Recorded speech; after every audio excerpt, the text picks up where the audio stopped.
It's like a jungle sometimes. It makes me wonder how I keep from going under. All my children in the daytime, Dallas at night. Can't even see the game or the Sugar Ray fight. The bill collectors, they ring my phone and scare my wife when I'm not home. Got a bum education, double-digit inflation. Can't take the train to the job. There's a strike at the station. Neon King Kong standing on my back. Can't stop to turn around. Broke my sacroiliac. A mid-range migraine, cancer membrane. Sometimes I think I'm going insane. I swear I might hijack a plane. Don't push me. Call. Close to the edge. I'm trying not to lose my head. It's like a jungle sometimes. It makes me wonder how I keep from going under. It's like a jungle sometimes. It makes me wonder how I keep from going under. My son said, Daddy, I don't want to go to school because the teacher's a jerk. He must think I'm a fool and all the kids smoke reefer. I think it'd be cheaper if I just got a job, learn to be a street sweeper. I dance to the beat, shuffle my feet, wear a shirt and tie and run with the creeps because it's all about money. Ain't a damn thing funny. You got to have a con in this land of milk and honey. They pushed that girl in front of the train, took her to the doctor, sewed her arm on again. Stabbed that man right in his heart. Gave him a transplant for a brand new start. I can't walk through the park cause it's crazy after dark. Keep my hand on my gun cause they got me on the run. I feel like an outlaw, broke my last glass jaw. Hear them say, you want some more? Living on a seesaw. Not to lose my head. You say what? It's like a jungle sometimes. It makes me wonder how I keep from going under. It's like a jungle sometimes. It makes me wonder how I keep from going under. A child is born with no state of mind, blind to the ways of mankind. God is smiling on you, but he's frowning too, because only God knows what you'll go through. You'll grow in the ghetto, living second rate, and your eyes will sing a song of deep hate. The places you play and where you stay looks like one great big alleyway. You'll admire all the number book takers, thugs, pimps, and pushers, and the big money makers, driving big cars, spending 20s and 10s, and you want to grow up to be just like them. Smugglers, scramblers, burglars, gamblers, pickpocket peddlers, even panhandlers. You say I'm cool, I'm no fool, but then you wind up dropping out of high school. Now you're unemployed, all non-void, walking around like your pretty boy Floyd. Turned stick-up kid, but look what you done did. Got sent up for an 8-year bid. Now your manhood is took and you're a make tag. Spend the next 2 years as an undercover fag, being used and abused to serve like hell. Till one day you was found hung dead in a cell. It was plain to see that your life was lost. You was cold and your body swung back and forth. But now your eyes sing the sad, sad song of how you lived so fast and died so young. So don't push me, cause I'm close to the edge. I'm trying not to lose my head. It's like a jungle sometimes. It makes me wonder how I keep from going under. It's like a jungle sometimes. It makes me wonder how I keep from going under. Yo, Mel, you see that girl, man? Welcome, everybody. I think that Grandmaster Flash, I think that was fitting for what we're going through in this day and age. But we know the most resilient people on earth are Black African people, so that's not a problem. We'll get through it. So yeah, this is my political. This is going to be political, right? Show. Haven't done one in a while. Usually our brother Bakari, he usually takes that on. Shout out to him. He's in the in the chat. Yeah, y'all think I forgot about Brandon. So I'm until he changed the name of his channel, I'm gonna be on his ass. No homo. Pause. All of that. You're gonna have to change that name, especially if you're a Republican and you MAGA and all that. But if you look at the thumbnail, you're gonna see that all these people got shit in common. All these people got shit in common. You know what I'm saying? So we're gonna go through a lot of things because usually when we have these discussions, some people are they're not really knowledgeable of what's going on politically. You know what I'm saying? So when we're having like discussions and we talk about politics and the war and this, that, and the other, we have like no idea of what's going on. So I'm going to play things, especially when Republicans, they never play what Donald Trump says verbatim. They never plays what he says verbatim. Because if you play what he says verbatim, it doesn't make any sense. So I'm going to get right into it. Is basically some of the stuff I'm just going to talk about again, because it's it's like, am I like, is in an alternate universe where it's okay for leaders and people just turn a blind eye to someone that's a rapist and a pedophile, and it's just okay, and you still feel fine following this person? Even to me, that's the one thing that is like, you know what? I agree with everything that this person is or saying or doing, but the fact that this dude is a pedophile and a rapist, and he likes aligning himself with pedophile and rapists, I can't rock with you. But this is MAGA. This is MAGA now. This is MAGA and its followers. So there's gonna be some things I think you guys may have never heard, because I don't think, I haven't heard anyone spoken about it. So let me get my ducks in a row for the first video. I think this is it. Hold on 1 second. Yeah, this is it. So with the tariffs and everything, it's going to be insane. This is Fox News. This is Fox News. So just listen to this. This is not CNN or left-wing media or whatever. Most of my shit is going to be Fox News. Instantly became $100,000. This Dodge Ram truck, $80,000, instantly became $100,000. But you know what? Let me ask you this, okay? Yes. How many Dodge Rams do you see driving around Europe? Okay. How many Dodge Rams do you see driving around India? I mean, not many. Look in the right-hand corner. Look at the Dow. Everything is down. It's down 106 points. That's how bad it is with these tariffs. But this is probably like Fox Business or whatever, or just Maria Bartiromo's own thing. But they gotta put, it's Fox Business, so they gotta always put what the stock market is doing, right? So this is what's happening, and they do a very bad cover up. Many, I bet. Why? Because they don't buy our cars. And that's what President Trump is trying to change. Maybe Dodge should start building them here and selling them here. All right, folks. This is so it's just dumb, and it's going to even get even more ridiculous as far as them trying to cover up the disastrous tariff debacle that Trump is doing. And one thing I find out is very, very troubling is that Trump is the stupidest person out of everybody, but he's wielding power. So even if he says something stupid, everybody has to go along with it. It's like the king, if you know a story about the king with no clothes, right? No one wants to upset him. No one wants to upset him. So you have to just pretend that the king has on clothes. And it just shows the absolute cowardness of the Republican Party. we're going to play these clips and unpack them together. And the auto industry expects to feel the impact of President Trump's tariffs. Fox Business's Jeff Flock is in Glen Mills, Pennsylvania this morning with a firsthand look. Jeff. Could be ground zero for the impact on the tariffs, Maria. This Dodge Ram truck, $80,000, instantly became $100,000. And the auto industry. So you can see where this is going. Again, that is staggering, right? You're talking about. Yeah, so now it's $100,000 because everything they tag on like an extra 20 grand of the cost already, and it's insane, and it's pretty much reporting this with like no shame whatsoever. Instead of saying like, Trump, your tariff is causing consumers money. No, it doesn't. No, it doesn't. It caused the people who's importing it, and here we are. But no one's going to say, Donald Trump, you're wrong. Well, so far, as far as this segment, no one is saying that. Chrysler Jeep Dodge Ram. Yeah. Impact. Dramatic. I sold order for a customer. $80,000 truck. It's $100,000 now. So he's not going to buy the truck.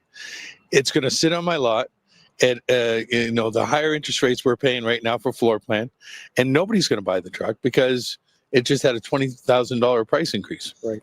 Kelly Blue Book will put the number up. They say the average vehicle will go up by about $3,000. Does it sound right to you? No, it will not. We don't have the broad stroke. We don't have the linear, the tight strokes. But to me, it's a 25% tariff. So that affects our parts that come from over these countries, and a whole bunch of our cars. And you've been basing your business model on free trade, basically. This is what the American Automakers Policy Council says, Maria, in response to this. They say our American automakers invested billions in the U.S. to meet the requirements of the current free trade agreement. They shouldn't have their competitiveness undermined by tariffs that'll raise the cost of building vehicles in the U.S. and stymie investment in the American workforce while competitors from the outside of North America benefit. The German, there's no tariff on the German cars coming in now. No, they're Japanese. They're going to be okay, but and this is why I'm saying it's counterproductive. It's counterproductive. So this is going to make everybody buy foreign cars. It's going to make people buy Audis, Benz, Beamers, Toyotas, Nissans, because they're just going to be eventually cheaper. So that's what I'm saying. I think Trump is deliberately tanking the U.S. economy and putting it all in crypto. So when the dollar goes down, he can say, hey, look, there's crypto. That's just me, because everything he's doing is the exact opposite to enrich and make the country move forward and be profitable. He got a very good economy from Biden, a very good economy. You know what I'm saying? Unemployment was down. You know, the Science and Chips Act, we're producing oil at a record rate. Everything was going good. But here we are. But think about it. We built our business around that. The OEMs built their business around that. And now it changes on a dime. And we can't build a $4 billion plant overnight in the United States. So I think building in the United States is great. I think enhancing the participation from the other countries on the other things. But this is pretty radical. I hear you. There you go, Maria, where the rubber meets the road here. Yeah, it's really disheartening, you know, but they're just too cowardly to say that Trump is messing up. I don't know if I have a segment here, but the Wall Street Journal, which is Rupert Murdoch, owned by Rupert Murdoch, which is a right winger, is pretty much calling on Trump's tariffs out. But then Trump doesn't even say anything. You know, people bring it to his attention and he doesn't even say anything. So he turns a blind eye to it, or he has his goons turn a blind eye to it, so he won't address it because he doesn't want to, you know, he's in an echo chamber. We go. All right, great. Yeah. Pennsylvania. Yeah, exactly. Jeff, thank you. Thank you so much. Jeff Flock at the Dodge Ram plant. Not plant. It's not a plant, Chris. They're selling cars. Thank you, dealership.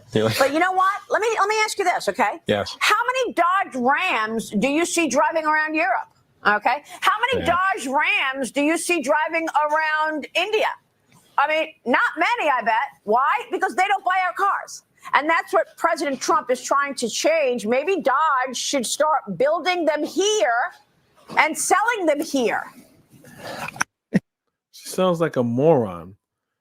If they never bought them now, why would he buy them then? Like, America doesn't have that many car companies. There's way more car companies internationally, and it's probably cheaper. That makes the whole tariff war makes no sense. It would make sense if it was like, okay, and this is how Trump. He's a failed businessman. We all know he's a failed businessman. If it wasn't for his properties, he would be a failure. Right? A complete failure. He's pretty much nearly a complete failure as a businessman. It's just doing new business ventures. So let's say I have a cell phone. I'm making a cell phone. It's made in America, right? I'm trying to have a new company, you know, of selling a cell phone made in America, right? Now, if I'm trying to get rid of the competition, right? If I say I had, you know, I did some lobbying and things like that, or, you know, I got the government in my pocket. I was like, hey, look, I don't like this particular company is a competitor. So what I'll do, I'll put a tariff, have them put a tariff on that, so it'll be more expensive. And the same thing that they're selling, I'll have my phone. My phone is equivalent to that foreign phone. And people are like, you know what? The specs and everything's the same. Let me buy that phone. That's what makes sense when a tariff makes sense. But what he's doing, he's putting a tariff on things. Oh, because we're buying it from other people and Okay, so where's your replacement? There's no replacement. That's the problem. There's absolutely no replacement for what he has. So guess what? So it's just us having a tariff, and we have no alternate to buy anything else. So then we're screwed. We're either not going to do without it, or you pay an exorbitant amount, which will just lead to inflation. So that is the issue. That's why the tariff thing makes no sense whatsoever. It's just retarded. So all right, let's move on. I knew this was gonna happen. Hold on 1 second. Why are you holding on? Hold on. Let me. I gotta take care of something. Let me play something real quick, just to kill the time. Hold on hold on. What I got here. Oh, please, in the meantime, please remember to like, share, and subscribe.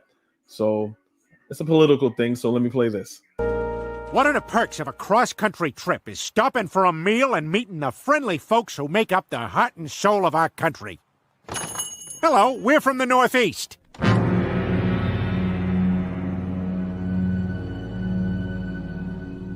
Okay, then. We'll do 55 pancakes to go. Trump! Trump! Trump! Trump! Trump! Trump!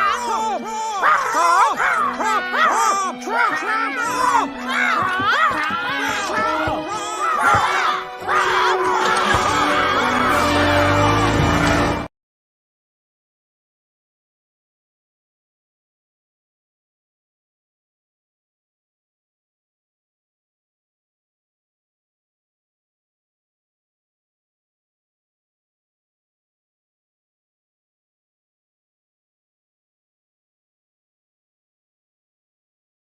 All right, had to take care of something a little bit, so I'm back. So that's the whole tariff debacle that we have it right here. So let me play another one. Got another one lined up for you. Let me make sure it's the right one. All right, cool. So I'm gonna play this one. Right time, 9. Yesterday, we also learned that the Atlanta Federal Reserve, as part of their GDP quarter one tracker, now estimates that there will be about a negative 2.8% GDP contraction for the first quarter. There was expectations that GDP growth, had Donald Trump done absolutely nothing under former President Biden's economy, should have been instantly crashed the markets in the United States of America after announcing that he would indeed be instituting the tariffs against our allies, or should I say now our former allies, Canada and Mexico.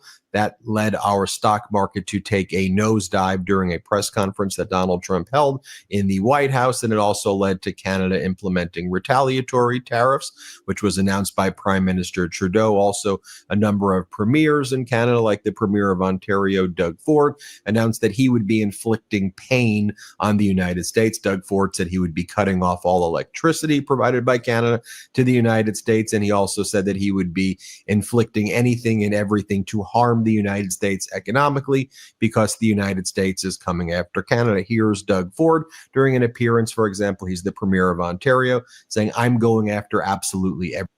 Make everything great. You can get the eggs yourself." Here, play the clip. I think the silver lining. So basically, you know, the it's so bad. I forgot to play that clip. So remember when Trump was on the campaign trail saying eggs is expensive, groceries is expensive.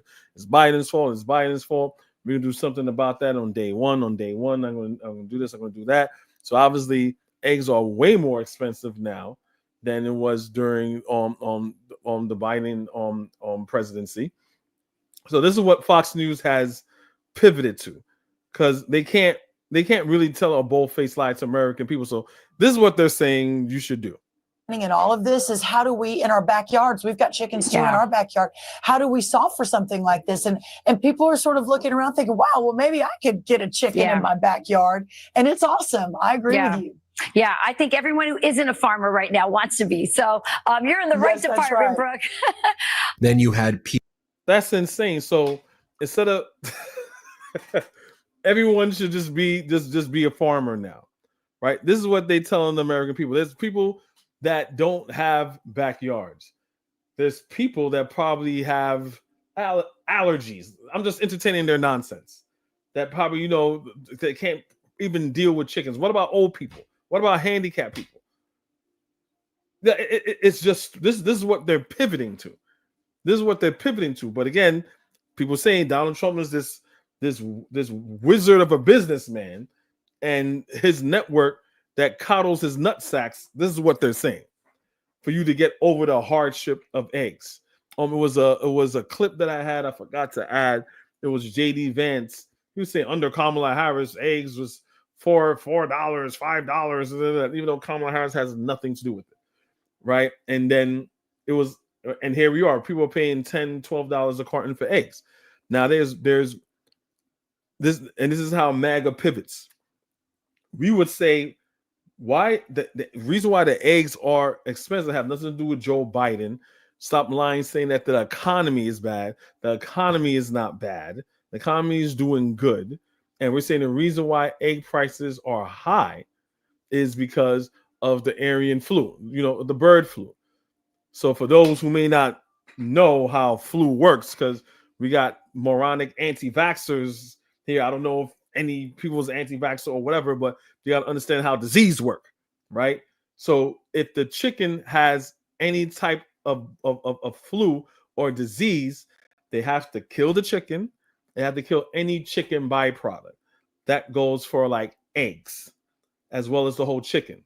So the demand for eggs and chicken is still high, right? But they can't meet that demand because guess what? They have to kill a whole bunch of chickens.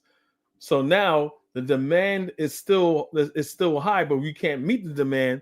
That's why the prices of eggs is up. So during the Biden administration, people were saying that you're lying, you goddamn leftist, right? Leftist, blue hair, stupid. You just like Biden.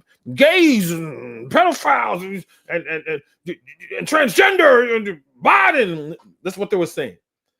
You say that right now. Well, see what you don't understand. All of a sudden, they become a scientist. They found their lab coat and they got their glasses on and they got a pen and notepad. Well, see, the avian flu has affected all these fowls and like, no, we're not doing that. It's totally dishonest. It's totally dishonest, and it really pisses me off. So this is what they're saying. This is what they're saying now. But yeah, let me keep it pushing. Where we at? Yeah, I think I was right here. I think I jumped the gun on one of them. Biggest drop in retail sales in nearly 2 years, the biggest drop in personal spending since February 2021. Jobless claims are incredibly high, exceeding expectations. And what's Donald Trump saying? We should spend less time worrying about Putin, is what Donald Trump posts. Spend less time worrying about Putin, everyone. I mean, that's literally the types of things he's posting all of the time. Isn't that crazy? We should spend less time worrying about Putin. Spend less time worrying about Putin, our United States mortal enemy, which is a part of Russia, which is our mortal enemy. Remember that. Trump is covering for Putin, right? I'm going to show you other examples of why Trump, why Putin isn't, why Trump is in Putin's pocket, right? He has to cover for Trump. Like I should have did a video, found a video for that. There was a video a while back. It's like, okay, why is Trump so in line with Putin? And remember, Donald Trump went bankrupt like 9 times. No one would give him money. even during the trial here in New York, where he was found guilty for fraud, 13 was 13, 62 counts, 62 counts of fraud, right? He couldn't get anyone to loan him money. He's cash poor. So he had no one. He needed a loan. It was $500 million. It was like $500 and something million he had to pay in damages, and they were crying and complaining. This is unfair. This is a witch hunt. But you're a billionaire. If you're a billionaire, what's 500 grand? But he's not a billionaire, and they had to reduce it or whatever and stuff like that. So just say no one would give him loans. So there's a story saying that it was one of his sons was on a golf course with someone, and they say, "Hey, wait, where do you get the money to open up all these other businesses that you have? Since you guys, weren't able, you filed bankruptcy and you have people to give you a loan." They say, "Oh yeah, we're good with the Russians. We got money from the Russians. We got Russian pals." Right? I should have played that, but this is why he's saying he has to cover for Putin. It's like it's so obvious. It's so obvious. It's like it's insane. Like people just ignore it and they don't want to see it. Hold on, let me play one more spot here.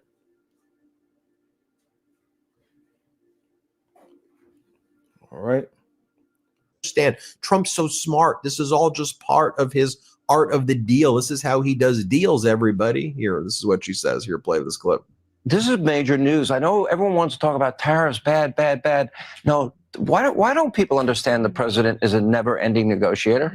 He's a never-ending negotiator. It's This is Fox News. The art of the deal. But also, the president has proven, as he did in his first terms, that tariffs can bring good-paying jobs back here to the United States of America. They protect critical. She just lied. That never happened. When he was in the office the first time, he did a tariff. I think it was on Mexico. Because I remember going to the store and avocados were insane. And eventually he had to stop that. Industries here at home. And President Trump is serious when he says he wants to make America the manufacturing superpower of the world. And take a look right here at everything here. But you're not producing anything. How you put a tariff on something that you're not producing? You put a tariff on it, okay, it's more expensive. Then people will be pushed to go buy the American-made on brand. There's no American-made. There's no American alternative. This is completely idiotic. That's what I'm saying. Trump is purposely trying to tank the U.S. economy because it just doesn't make any sense whatsoever. It doesn't make any sense whatsoever. I think he probably has a deal with Putin, Kim Jong-il, or something like saying, "Hey, yo, give me the bag, man. I'm gonna tank the U.S. economy, make sure I'm good with the assets that I have. So when shit goes bad, me and my family's good. And we're gonna bomb the shit out of Gaza, and we're gonna make it beachfront property, and yeah, we're gonna do that and open all that because he's good with Netanyahu." So it's like everything he's doing is to pretty much enrich himself, and he's aligning himself with oligarchs. You don't want to be a part of NATO. So if you're not part of NATO, so of course you're going to go to war with England. You're going to go to war with France. You're going to go to war with all American allies. To me, that's the only thing that would make sense. You know what I'm saying? To me, that would be the only thing that would make sense right now. So yeah, what's up, Brother Bakari? Thank you for joining. What's up, Ditso? Wana, what's up? Thank you all for coming. The Revolutionary Brother, thank you for coming. Thank you for joining. Thank you for joining. Yeah, so to me personally, that's the only thing that makes sense because it's not moving America forward in any way. So that's why I'm saying we're gonna need like a plan B if shit gets bad. It's not even 6 months. It's not even 6 months. And this is where we're going. It's not even 6 months. So how is it going to be in May? Let's say May of this year. How is the state of America going to be? If you just imagine, like it's exciting, but it's scary. It's exciting, but it's real scary. So all right, let's keep it moving. So let me start this up. And even MAGA Fox News, the stock market is crashing, and even MAGA Fox News hosts are now publicly panicking as the U.S. economy struggles under a new, painful, unnecessary Trump trade war, skyrocketing Trumpflation, and the looming threat of a Trump recession. But before we unpack all that, if you end up liking this video and you want to support the channel, please be sure to hit the like, subscribe, and alert bells before you go. All right, friends, you know it's bad when die-hard Trump loyalists like Charles Payne and Maria Bartiromo on Fox News are freaking out about Trump's disastrous mismanagement of the U.S. economy. 50% of the spending. That has masked a lot of pain out there. And now a lot of those economic numbers, look at the GDP now. Thursday, it was we were looking at first quarter, 2.3%. Friday, it was a negative. Again, this is Fox News. This is Fox News. 1.5%. Yesterday it was negative 2.8%. That's not all trade. That we're seeing dramatic just free falls. Now, some of this is early in the first quarter, but this is scary stuff. So there's a lot more going on, a lot more substantial things going on besides tariffs, because listen, this is soft data. They haven't hit yet. True. Right? So the economic data that's moving the markets are in place and moving in the wrong direction. This is it. Oh, sorry about that.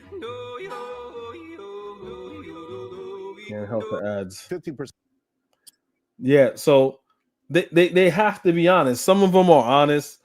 Some of them will try to spin something that's unspinnable. You know what I'm saying? Like this stupid chick right here. Fox News host is also freaking out about the state of the stock market and the economy under Trump. This is what she had to say. Futures trying to stabilize this morning after a major sell-off yesterday. The Dow Industrial still negative, down about 37 points right now. The Nasdaq is down 10 points, and the S&P 500 lower by 7.5.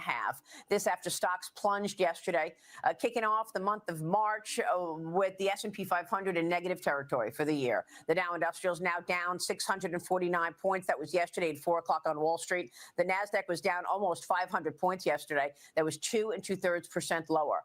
This on the heels 500 points. That's insane. Of the expectation that tariffs were taking effect. In fact, President Trump's tariff plan went into effect last night at midnight. They include 25% tariffs on imports from Mexico and 25% on imports from Canada, a 10% tariff on Canadian energy, and an additional 10% tariff on imports from China, taking the Chinese import tariff up to 20%.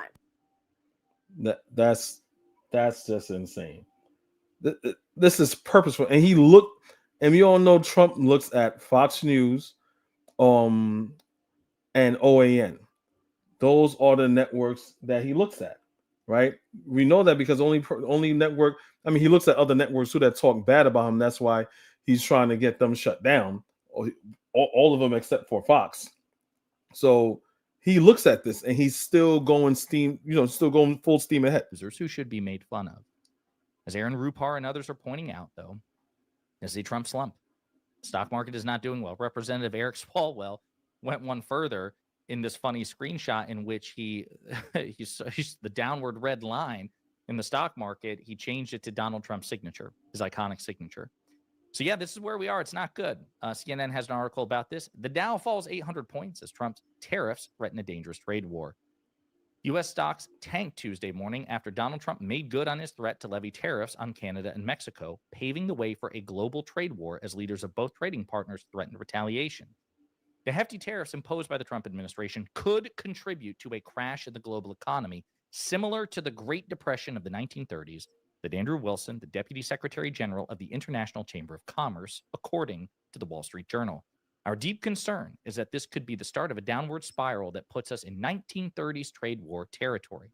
The Dow fell by 800 points Tuesday morning, or one. So that's just insane. Where it could be right back to the Great Depression, the whole Dust Bowl all over again. That's how horrible it is. And then again, American people are fucking around and find out, oh, Biden is bad and the economy's bad. I can't get a job, and the Mexicans and the transgenders and the gays and all that shit was bullshit and distractions. Now look at where we are. Was it worth it? Was it worth it? right? So I have another thing to show you here. When people talk about, like, again, falling for the whole DEI and all this other nonsense, just pretty much insulting Black people.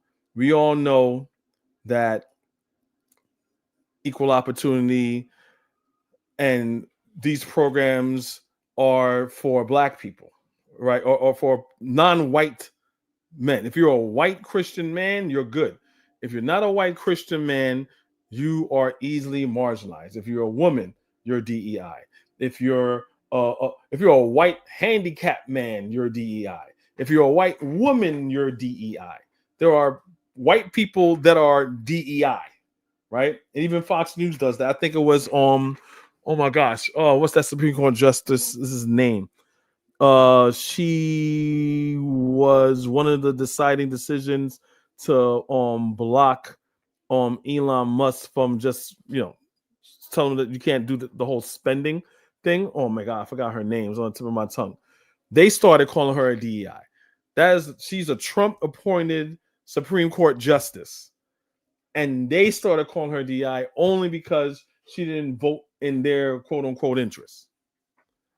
Now she's DEI, right? So I saw this video, and this is very, very important as of to why what they do, because idiots, racists, white people, Republicans, they all think that DEI is like, okay, there's a spot here that needs to be filled. We just need a Black person. Get any Black person, boom, you got the job. That is the racist ideology and trope behind DEI, and you got a lot of racist and low uneducated people believe that, and it doesn't make sense. It doesn't make sense from the gate. And this brother here is gonna pretty much do it. It sounds like someone asked him. Oh, let me just play it, and you'll see.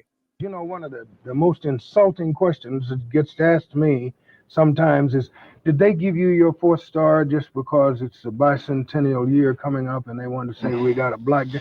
In one word, one question, this guy has wiped out all the blood and sweat and tears and preparation and effort that it took me to prepare myself, to fill the squares, to fight the wars, to go to the schools, to go to Air University, and to study deep into the night, to hone my skills as a fighter pilot, and to get out there over way north in skies much less friendly than those of United and fight my way back home in the name of the foreign policy of my country. No, they didn't give me anything. And they don't give away stars in my service. You got to earn them. Generals are made, they're not born. I love that. I love that. Shout out to that brother right there. So that's the whole thing with DEI. I found that to be very interesting and something that needed to be to be heard, because people don't understand like what it is and why we fight for it. People fall into, well, it's only for women and more women benefit from it, and even if that's the case, you also benefit from it too. And even if that's the case, you just have Black people getting fired from it.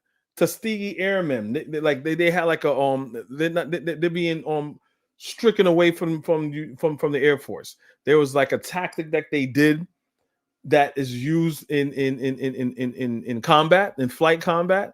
They got rid of that. The 4-star general they had a 5-star general, C.W. Brown. They got rid of him and put a white boy that was a 4-star general. How do we replace a 5-star general with a 4-star general? Oh, and the explanation, and they would say, oh, he's good. And they said, oh, the guy is good. He's good. And, he's a good general. It's just that we have a different vision.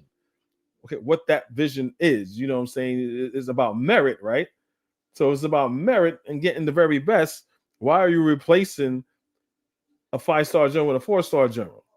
Only difference is because he's white and he's less qualified. This is DEI for white people. What's going on right now is DEI for white people. It's plain and simple. All right. So this one, again, Elon Musk is a genius. That's what people are telling me, and I'm like, fighting people that say this nonsense.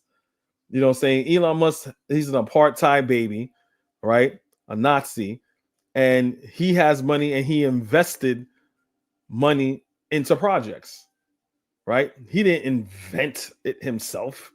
You know what I'm saying? He invested in smart people, and he bought the smart people and the patents and invention and made it his own.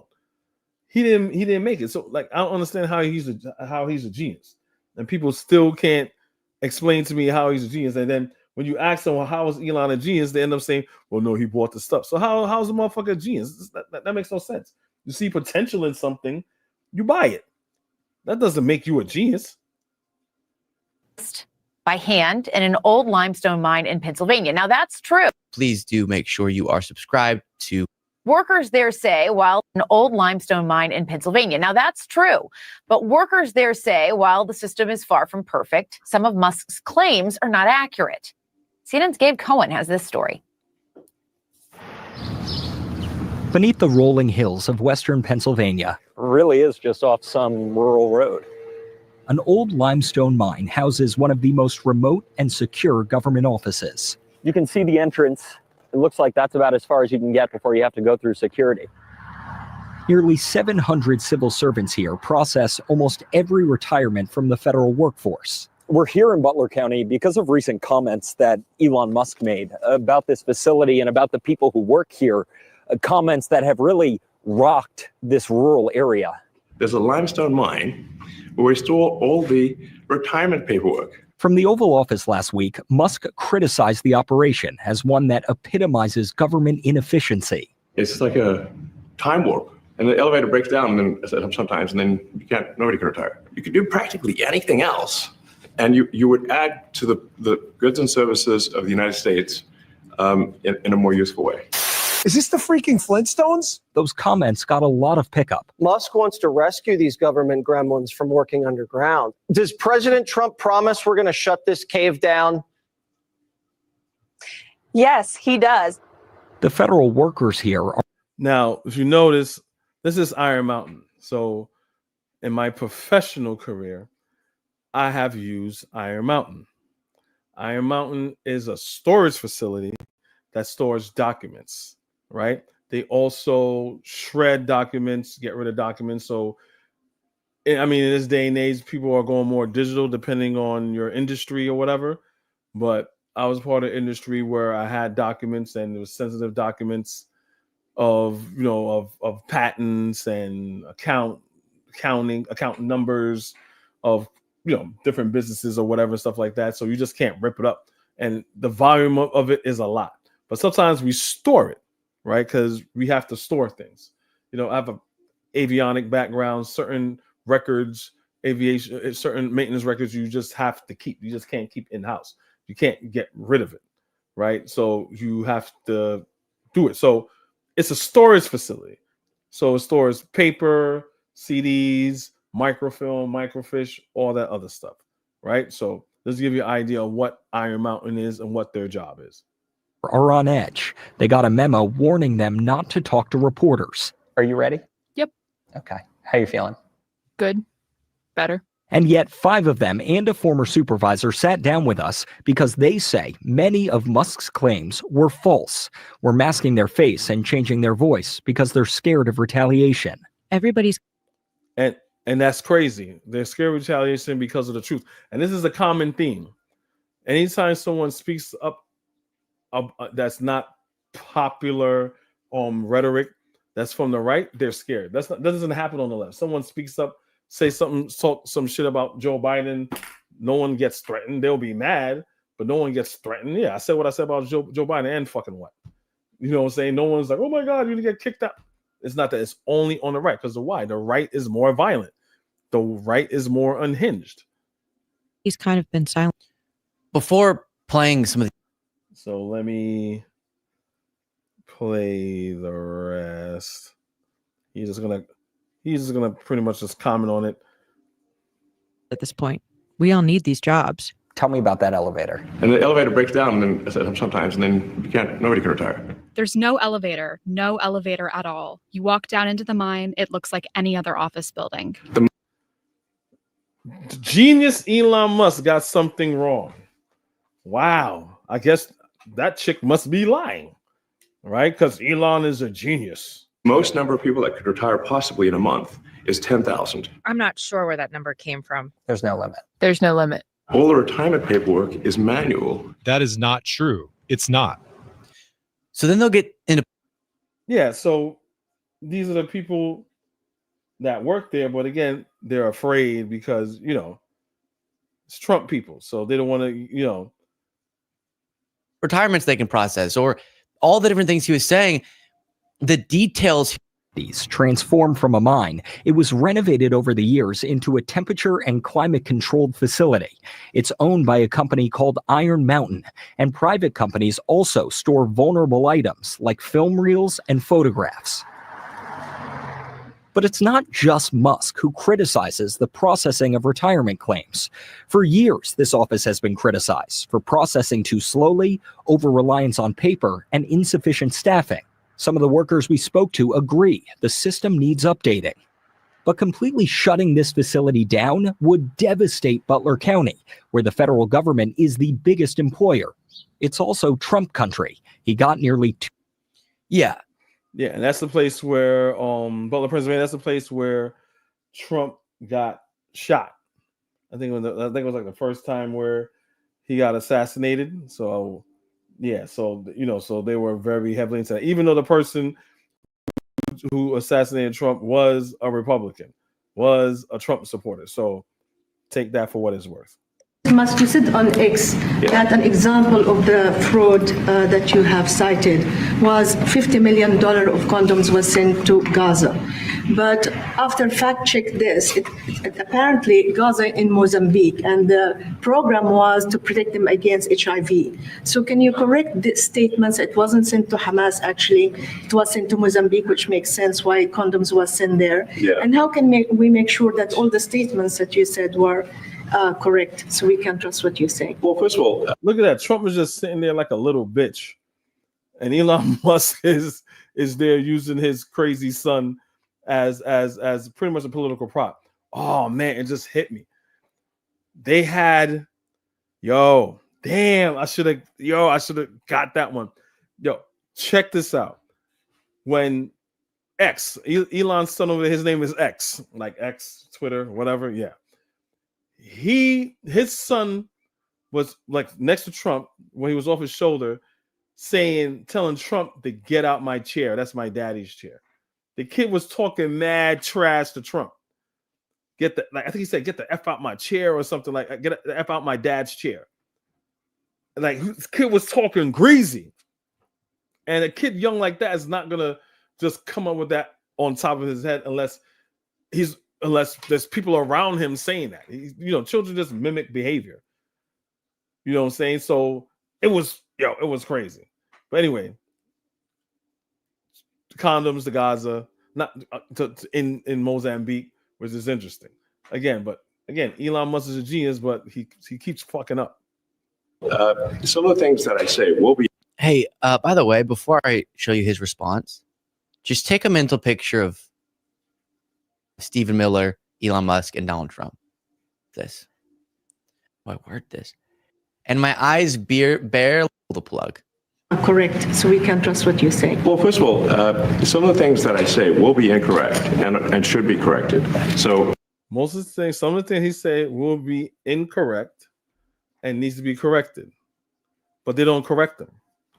They enable him, and you'll see more of Elon being enabled, mostly by Trump, which is the shadow president. Elon Musk is the real president. Nobody's going to bat 1,000. I mean, we will make mistakes, but we'll act quickly to correct any mistakes. But you don't, though. You never correct any of your lies. Which is true. He doesn't correct any of his lies or anything. They just keep it going. They just keep it pushing. So here, you're going to show Trump.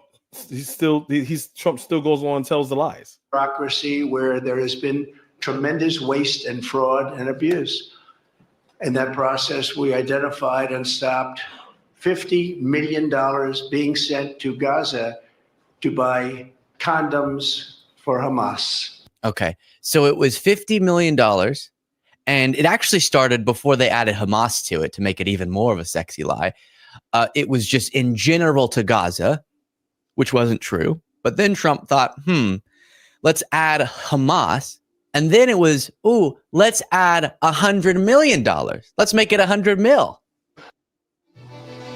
Sorry about the commercial. Money. And in another program, $50 million plus another $50 million for condoms for Hamas. You know about that? $100 million for condoms. Condoms. Is it? Condoms. And then compared to that, how many people will wrongfully get them? It's essentially none. It's impressive. You would imagine sometimes they'll make a mistake, and it's very rare, very, very rare. So they get them, it's essentially none. It's impressive. You would imagine sometimes they'll make a Hundreds of billions of dollars worth of fraud, waste, mistake, and we're finding hundreds of billions of dollars worth of fraud. Now he's saying he finding fraud. Fraud is a crime. So if Elon is finding fraud, who is the person committing the fraud and why they're not arrested or in jail? They keep saying they find money or fraud. Fraud where?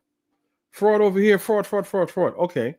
So why is there no one arrested or locked up if you found fraud?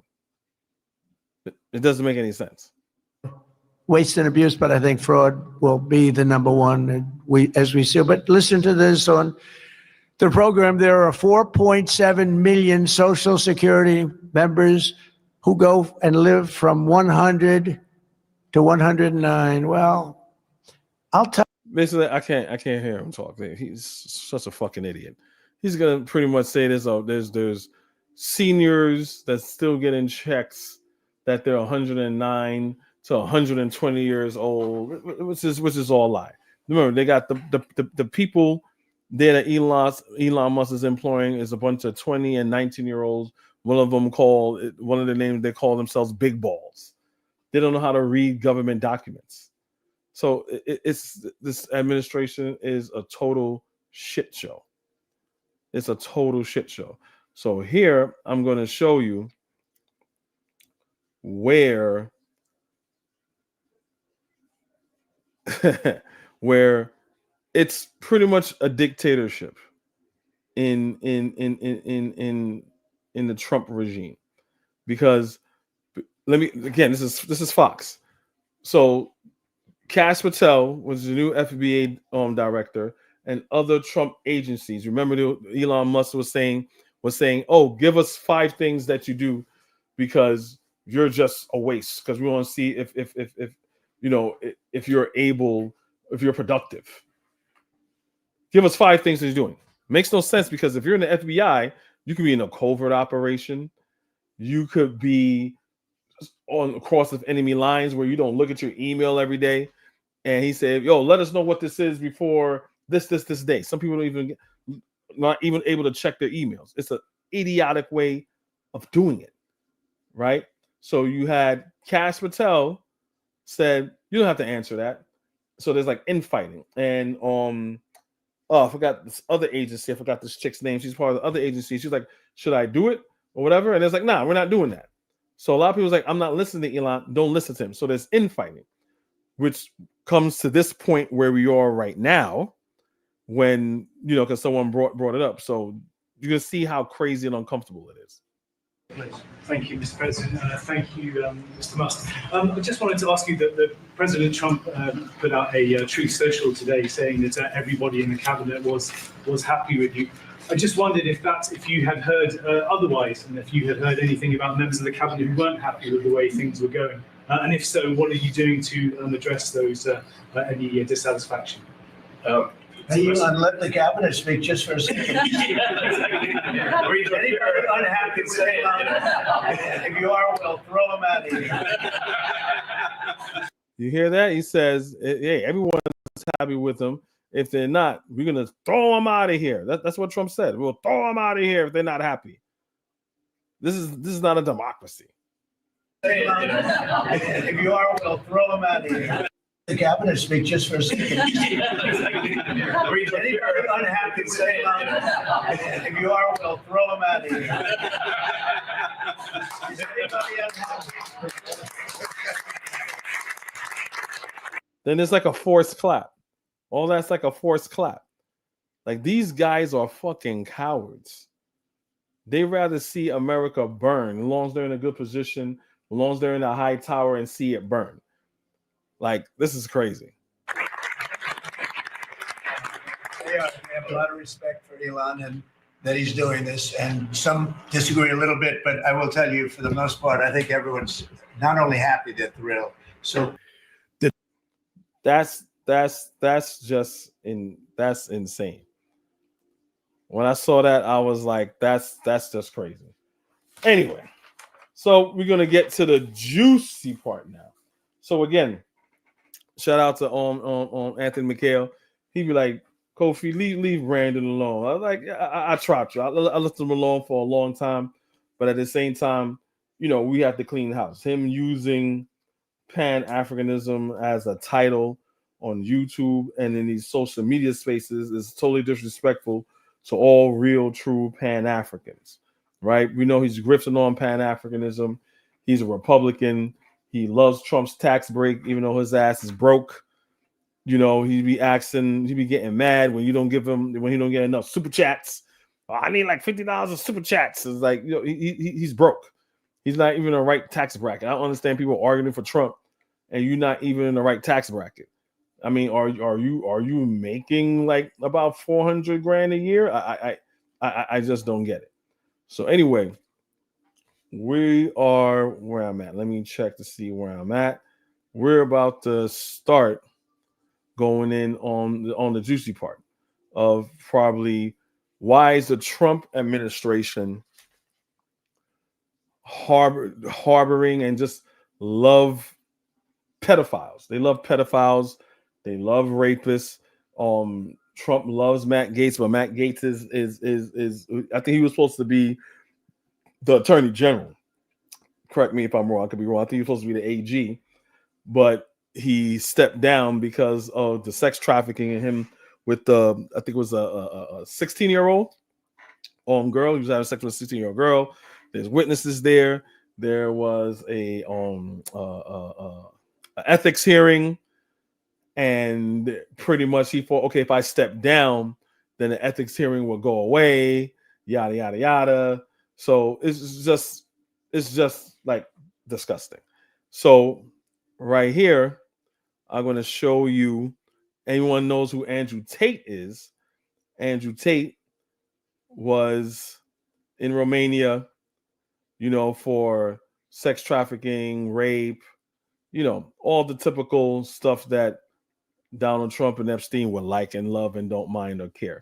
So I'm going to show you a little quick video here, like an opening. Comes at you, you cheated, you cheated. The girl comes at you, you cheated, you cheating. It's bang out the machete, boom in her face, and grip her up by the neck. What's up? That's Andrew Tate, an accused trafficker and who just arrived in the U.S. thanks to the Trump admin pressuring Romania to lift travel restrictions on him and his brother who are awaiting trial there. And I'm very close to the Trump family. I know them well. Andrew Tate made his name as a misogynistic podcaster, garnering millions of far-right fans with his explicit sexism in 2020. He compares women to property and moved to Romania because, as he said, the rape laws are more lenient. Not that I just get females. How do I get females to comply? How do I get females to work for me for free and give me all the money? I use sex as a tool to make women love me so they'd obey me and live in my house and make me money. So I got rich. So I became militant with the pimping. Romanian officials began going after Andrew and Tristan. He knows how to, so he's admitting to all this. Like, he knows how to manipulate women in his house to make him money. Talking about pimping and all this other stuff. He's saying this.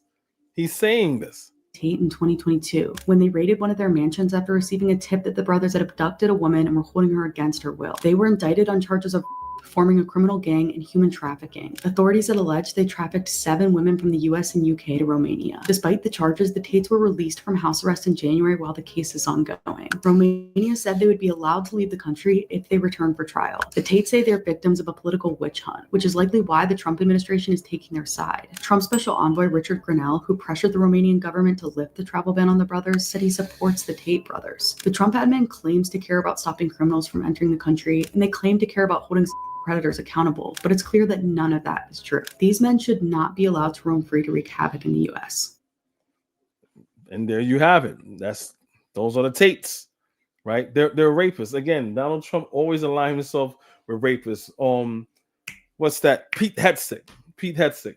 Same thing, right? Sexual abuse.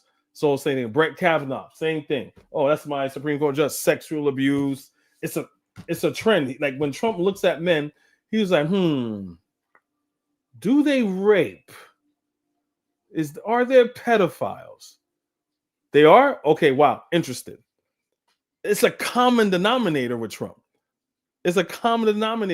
Always going to rescue or cover white men from allegations of rape and pedophilia. Sometimes it's not even allegations, it's just facts of allegations.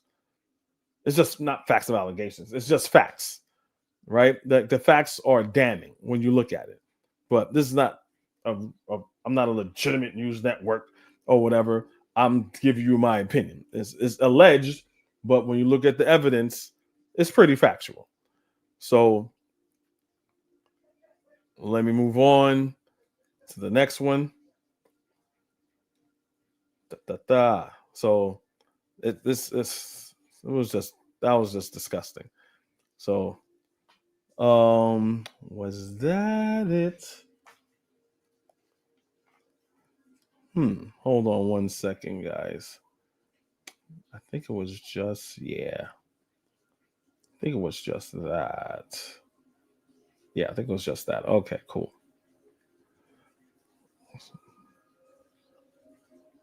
So let's look at this.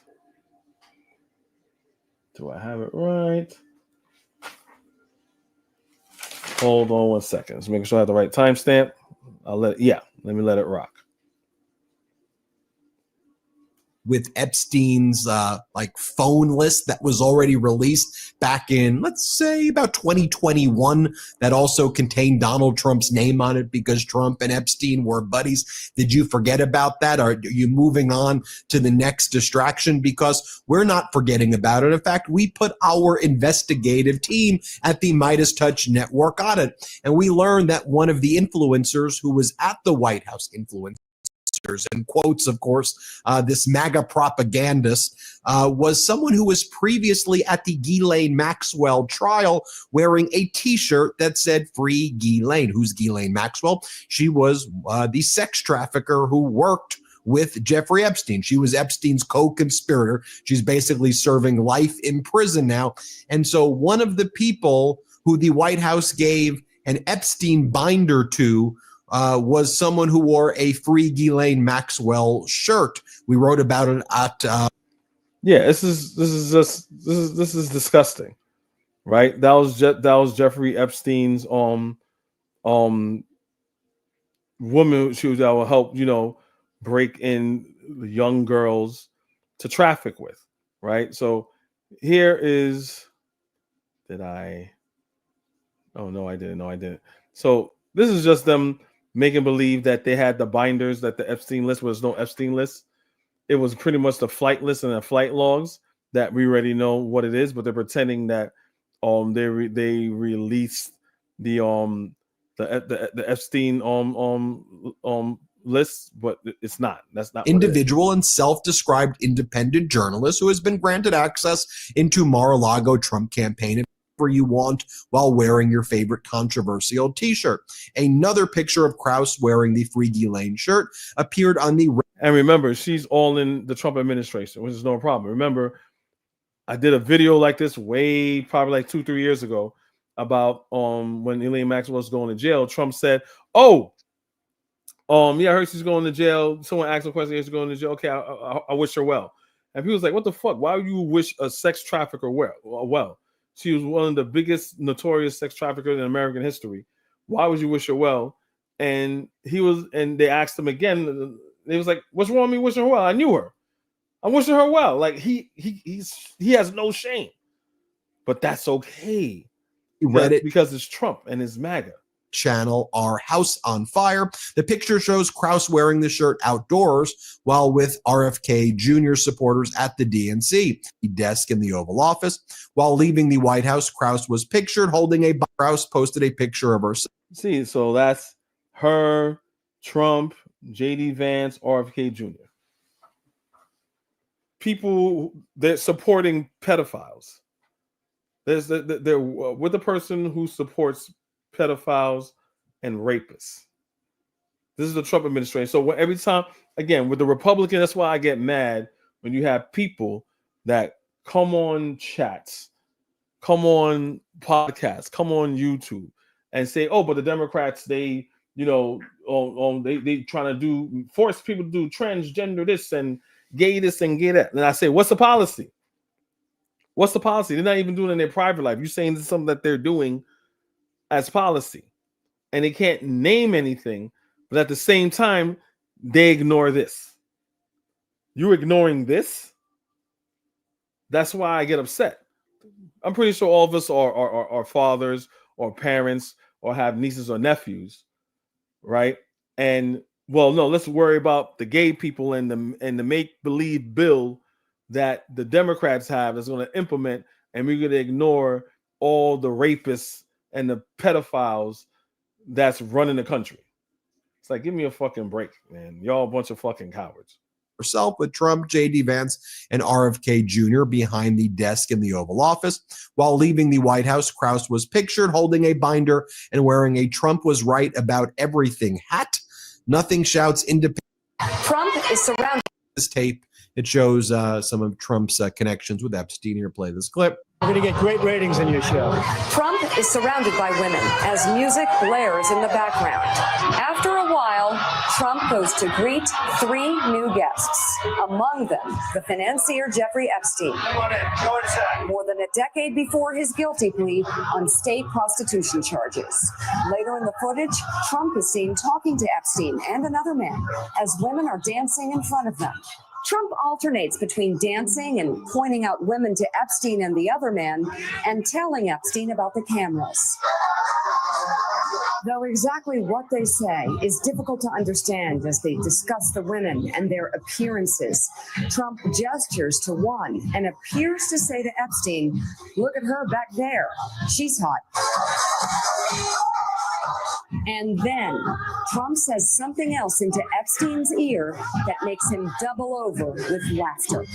But as the president says now, he never liked Epstein. I was not a should be noted as well that Ghislaine Maxwell would find girls to traffic for Epstein at Mar-a-Lago. For example, Virginia Giuffre, a victim who's been in the public as well a lot.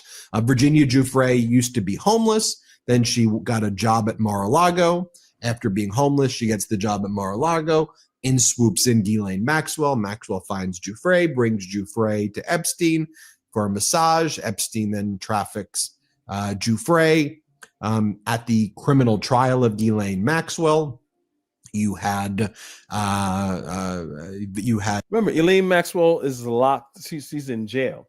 Jeffrey Epstein was in jail. Why? Because they were found guilty. They were found guilty. There were I think Jeffrey Epstein pleaded guilty. Elaine Maxwell was found because they had all these witnesses. All these this is not speculation. This is what it is. This is what it is. But but then people don't care about that, and they got the audacity to talk about more like, well, we're Republicans. We're about family values and morals, and we're God-fearing people. These are these God-fearing people that have no problem with rape and pedophilia. Had a 14-year-old girl. Well, at the time, she was a woman now, but at the time of the incident, 14 years old, she testified that She was brought to Mar-a-Lago by Epstein. Those are the types of documents that need to get out there, though, like her police reports from her testimony, grand jury testimony, and stuff like that. But look, they're all trying to distract us right now as well. I mean, this is what FBI Director Kash Patel, I can't believe I'm calling him the FBI Director. Here's what he just posted. The American people will get an FBI that's transparent, accountable, and committed to justice. Just like when I exposed Graham into office, I requested. Kash Patel is a piece of shit. So anyway, that's why he was there just to cover for Trump. So yeah. So yeah, all that's just disgusting. So now that I showed you guys that, right? And you try and say, okay, what's it got to do with Brandon? So for all my new viewers, right? A while back, when I used to go on his channel, Brandon's channel, he's a diehard Trump supporter. When he said this, I know Trump could do no wrong, right? So I'm gonna hold on. This is okay. So I'm gonna play you. I was talking about Trump and Trump walking in on little girls. So if you look at the thumbnail and other videos you see of Trump, it's like 13, 14-year-old girls. The pageant was called The Look of the Year. And Trump bragged about walking in on these children, saying, oh, their body's amazing. And then he admitted this on Howard Stern. Hired them to judge it. Hey, bro. Hey, they hired them to judge it. And So this is me saying, what about that? Trump walked in on little girls. What you got to say about that? And he says, hey, they hired him to judge it. This was his response. This man has a daughter. This sad piece of shit as a black man has a daughter.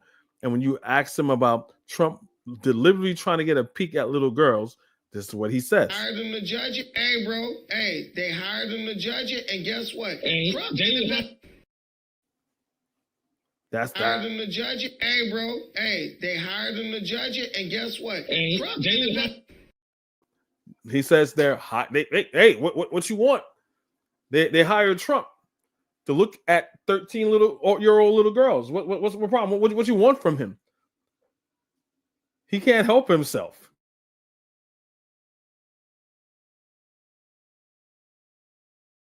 That's the picture right there. Right? I kind of made this a long time ago. I showed it to him. He knows about it. These are the little girls. Look at these are little girls. Right? Pageants walking in on them. Like, give me a fucking break. Hey, bro. Hey, they hired them to judge it, and guess what? Did you see the diary? When Trump is not a pedophile, judging pageants walking in on them. Like, give me a fucking break. Hey, bro. Hey, they hired them to judge it, and guess what? So he's going to say they hired him to judge it. And then he said, oh, Trump's been the most investigated person ever. Yes, and with Eugene Carroll, he was found guilty of rape, and he was defending that. Oh, it's an old case. It's a trumped up charges. They're like, no, it's not trumped up charges. With the evidence that he had, even when you saw Trump defending, they showed him. The prosecutor was very good. She showed him a picture of Trump ex-wife, right, and not Eugene Carroll. He's like, who's this? And he didn't know who it was. He's like, oh, that's Eugene Carroll. He's like, no, that's my wife. So maybe Trump doesn't know. He has dementia. So maybe he doesn't know. So these are the type of people that are Trump supporters. These are the type of people that are Trump supporters. People that will see this, hear Trump say, oh, she looks good, her body's hot, and I want to peek on little girls and stuff like that. And they go, oh, well, what's the big deal? What's the difference? Like, they ask the judges, what you want Trump to do? Trump's a piece of shit. I know Trump is a piece of shit. What you want me to do? I'm only a father with a black child supporting a pedophile. You know what I'm saying? And I'm good with that. So you need to be good with that. That's why I'm always going to be on him. And, I probably even shared it. Even when I did a video about this, he went on the video and comment, because I have a very small channel. Oh, you got a small ass channel. No one cares about this shit. I don't care about this shit. So he didn't say, oh, Kofi, my bad. I misspoke. I was in my feelings or whatever. You know, I got daddy issues. I was raised about my daddy. I got daddy issues. You know what I'm saying? I saw Trump. He's everything I want in a daddy. So I misspoke. I got defensive. No, he didn't say that. He said, oh, your channel is small. No one's going to even see this. So he doesn't care about that. Republican superpower is shamelessness. They got no shame. They absolutely have no shame. That's their superpower. And I'm convinced that the superpower is like this. No matter what Donald Trump does or doesn't do, it's like, that's not the bottom of the barrel. There's nothing wrong with that. They'll spin it and turn a blind eye to it. So let me show you a little bit more evidence of Andrew Tate, of how bad, it's like I don't follow him. I knew of it, but it's crazy. Like the things that he was doing and saying, it was just insane. Who hung out with him all the time and partied with him and visited his island. And yes, I have personally read through.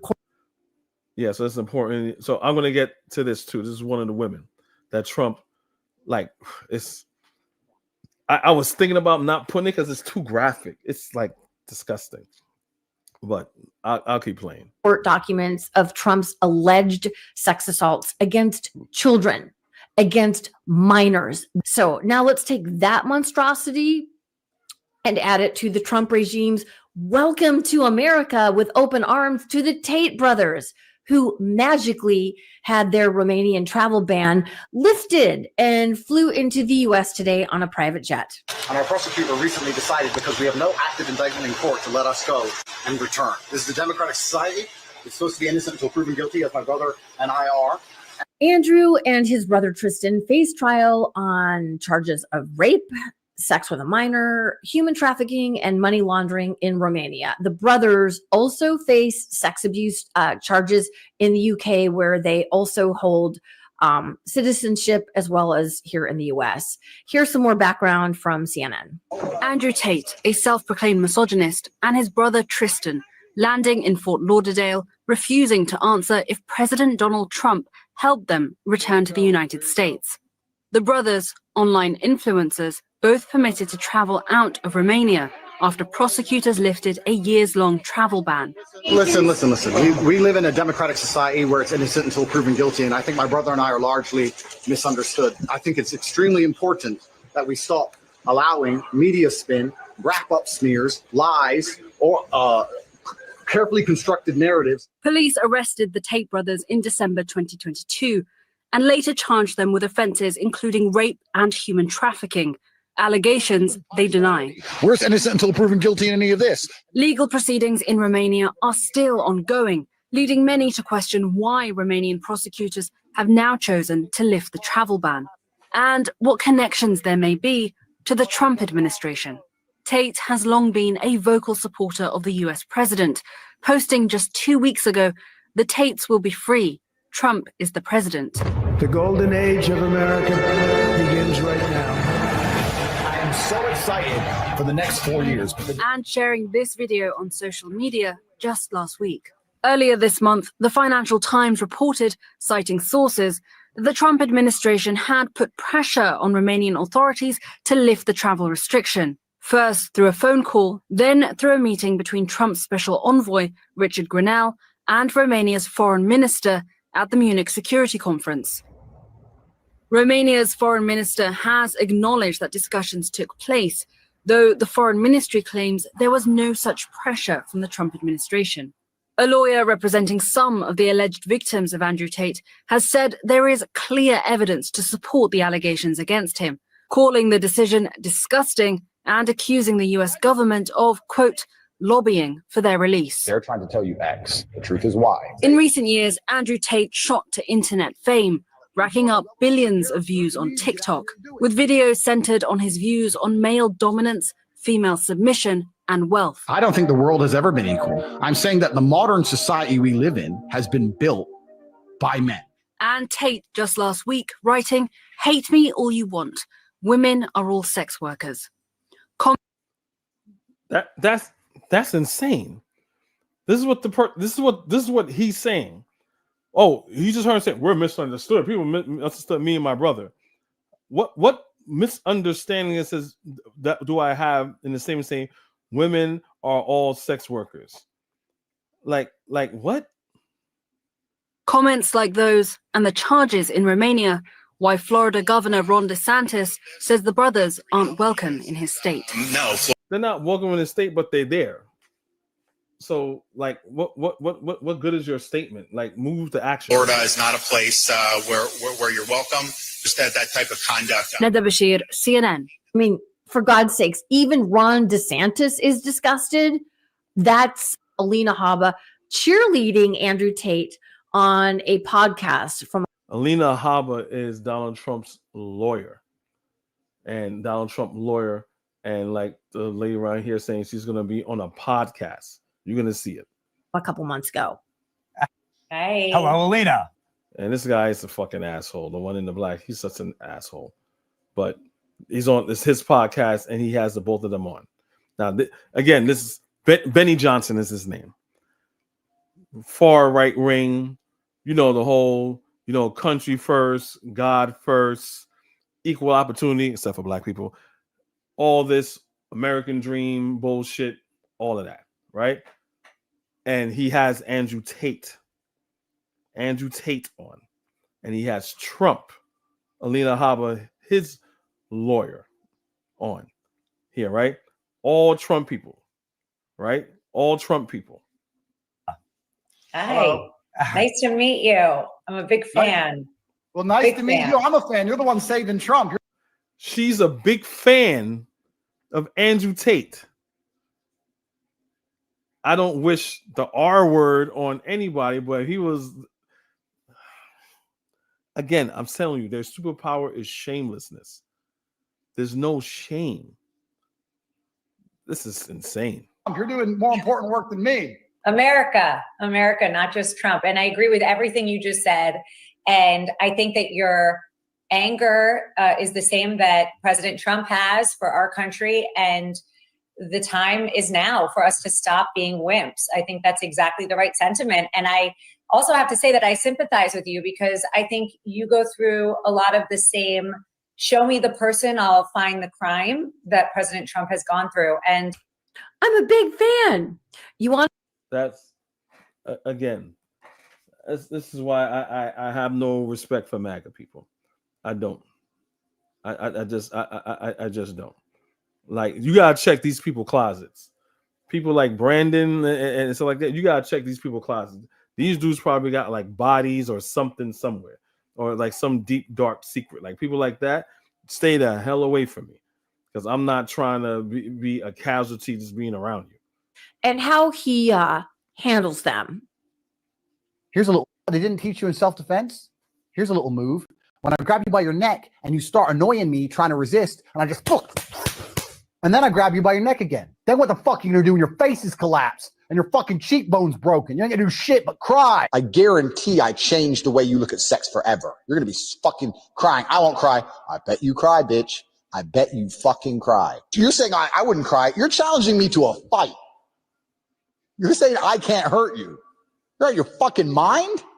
I don't even have to fuck you. Forget the sex part. That's a distraction. My dick can stay in my pants. I'll just start beating the shit out of you. How about that? We walk in the bedroom. I start kicking your ass. No sex. No sex involved. But you cry then. I perfected this in pimp school. When I got my PhD, we had to practice if a girl comes at you. He said in pimp school. I wonder if him and Tariq went to the same school. He said in pimp school. You cheater, you cheating. It's bang out the machete, boom in her face, then grip her up by the neck. What's up, bitch? Her panties get wet. Machete's on the floor, her panties are all wet. You go, fuck her. That's how it goes. Slap, slap, grab, choke, shut up, bitch, sex. These are the basic moves of pimping. That sounds like rape to me. I don't know. That sounds like rape to me. But again, Andrew Tate says they're misunderstood. Alina Habba, which is a lawyer that defended Trump, from all these, from rape allegations and other things. Oh, he's innocent. Like, I'm telling you, we gotta stay away from these people, man. We gotta like sound the horn on the type of people like what type of person are you that would support somebody like that? Like, what's more? I don't get what's more important than that. That's the one thing where I cannot support you. I agree with 100% with everything you said. But if you this is what you're doing, this is what you're about. Nah, it's over. Move on to somebody else. Just like them. President Trump, Andrew and Tristan Tate landed in Florida today on a private jet after being released from custody in Romania. They are accused rapists, human traffickers, not thought of as good people in many circles. Did your administration pressure the Romanian government to release them? And if so, I know nothing about that. I don't know. You're saying he's on a plane right now? He's back. They already did. Yeah, I just know nothing about it. We'll check it out. We'll let you know. This was 6 days ago. Just to keep things in context, it was almost a week ago. Andrew Tate's still here. Andrew Tate's still in Florida. Obviously, Trump is lying. Obviously, this involves there's an English element here, so obviously it's important. And these are guys. That's the British Prime Minister. Those are his people because they're from England. So he there's no way he doesn't know about the Tates. There's absolutely no way he doesn't know because they're English citizens. Justice is done, and human trafficking is obviously, to my mind, a security risk. And so I will catch up with the story in due course. You're aware? Are you aware? So there you have Donald Trump sitting with the. Yeah, this guy's a piece of shit. So this is the part where I'm gonna, I kind of wanted to show the more detailed part, but I was like, nah, let me not do that. But let's take a break first. So let's go to this piece of shit right here, right? So there's a whole about the Zelensky thing and all this and all that, right? So try to bear with me. I can't stomach him too much because he tells so many lies. Like he's like a perfect MAGA. The lies he tells, the dishonesty is just so easy debunkable, but it's so frustrating. So just bear with us, just to give you into a mind of a sick, demented, grifting failure in life. Russia. And let me tell you, it did not disappoint. I'm talking about there was arguing, there was a lot of tough talk, and Donald Trump did not fail to deliver his message, to make his request in the way that Trump makes all his requests. It's really why I feel so many Americans connect to him. Donald Trump was a straight shooter. He said the things that other people might be afraid to say. He didn't beat around the bush. He made it clear what he wanted. He made it clear that he understood where Vladimir Zelensky stands, and he understands the position that Vladimir Zelensky is in. And it was a barn burner that ultimately culminated in Vladimir Zelensky being kicked out of the White House by President Trump after J.D. Vance went in on him for what J.D. felt was disrespect that Vladimir Zelensky showed towards President Trump. Notice these Fox News MAGA morons. Okay, I'm trying to pick my words very carefully and not to, go to my lower self. These bootlickers, right? They never tell you what was the offense. I feel. We all know there was an ambush. We all know that they came here in bad faith and they have to entertain this, right? And again, we already showed that, Trump already said, hey, we need to stop worried about Putin. Stop worrying about Putin. We need to worry about Putin, right? I'm gonna show you more evidence of why Donald Trump is saying it's a bitch for Putin, which we all know. But I'm gonna keep playing it. I really like the way these guys handled this. But I'm gonna watch the video with you. And that's it. I'm not playing him no more. He said he liked how they handled that. Now, in the Bitter Medicine podcast, for those of you who don't know what the Bitter Medicine podcast is Bitter Medicine Podcast. It's 8 o'clock every Saturday from 8 to 11. They have several topics that we go over, we discuss. This open panel. Everybody give their opinion, their 2 cents. It's very, very, very good conversations. Please be a part of that. We went over the Bitter Medicine podcast, and pretty much the United States, people in the United States, people all over the world saw this for what it is, which was bullshit, right? It was an ambush because we all know that Trump is a Russian asset. We all know that, and everyone else follows suit. Because when Zelensky went to England, he had no problem. He went to France, he had no problem. A lot of European powers stood with him in solidarity, right? The only people who's not standing, which is America's supposed to be standing in solidarity with our European allies and NATO, is Donald Trump. So he's anti that, just like Trump, Putin. Putin doesn't want nothing to be a part of NATO. He wants nothing to do with NATO, right? They put an embargo on him and things of that nature. So Putin is anti-NATO. Trump is anti-NATO. That's the common denominator we have, even though the job of the United States is supposed to be pro-NATO, pro-Ukraine. But Trump's going to come in there and say, we are anti-Ukraine and we are anti-NATO.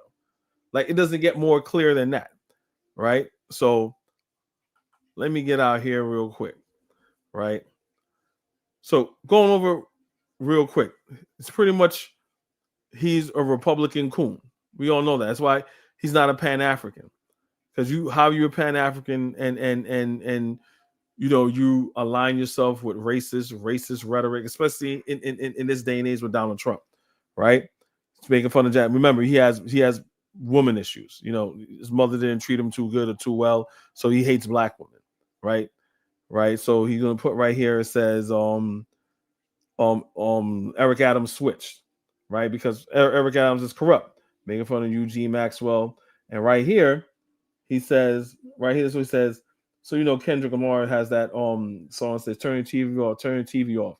So he's gonna say turn his TV off.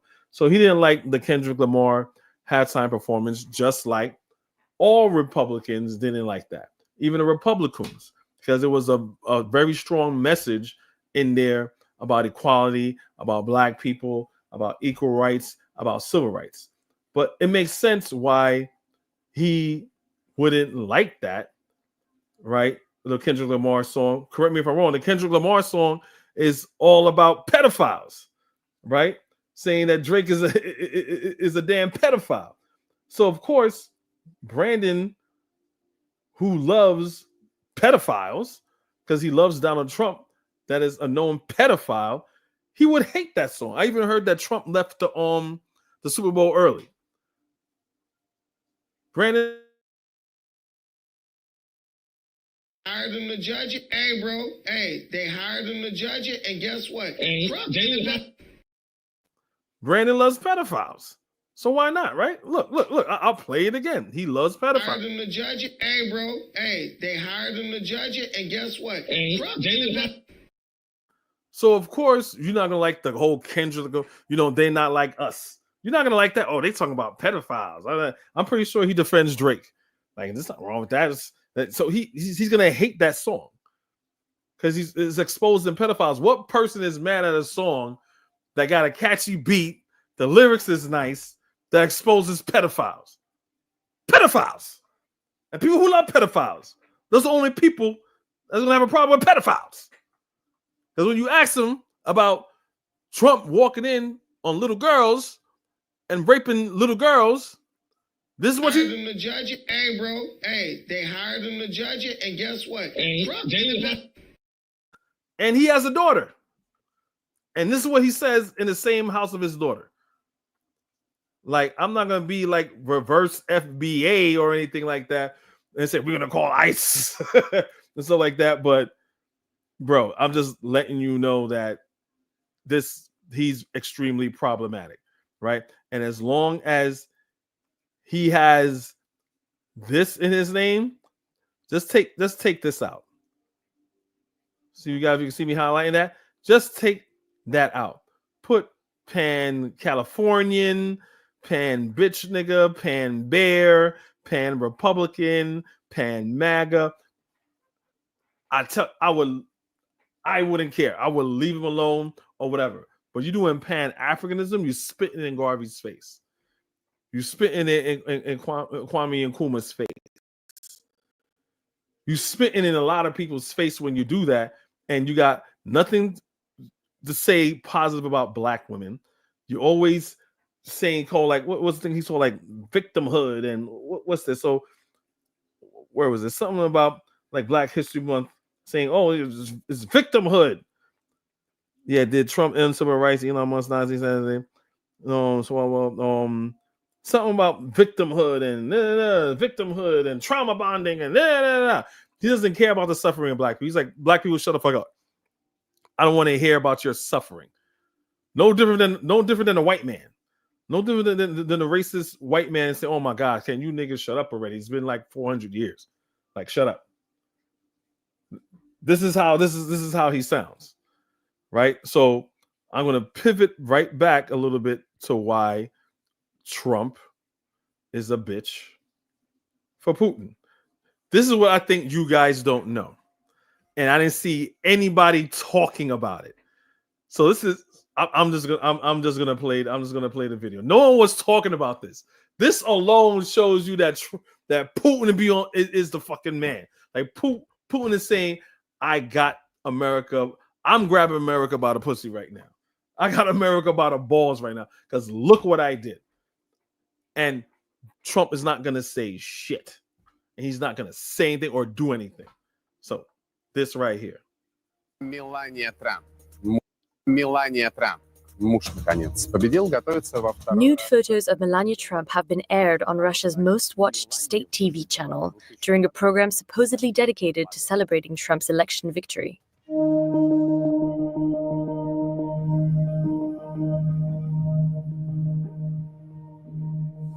This comes after Trump allegedly urged Putin not to escalate the Ukraine war in a phone call last week. But the Kremlin denies that this phone call ever took place. So Trump lied. Remember, he says he'll get the war over in 24 hours. I believe I played that for you guys. The war will be done in 24 hours. Ukraine and Russia will be done in 24 hours. So he's saying, I talked to Putin. He got Putin on speed dial. He just talks to Putin. And Putin is like, shit didn't happen. The fuck are you talking about? That shit didn't happen.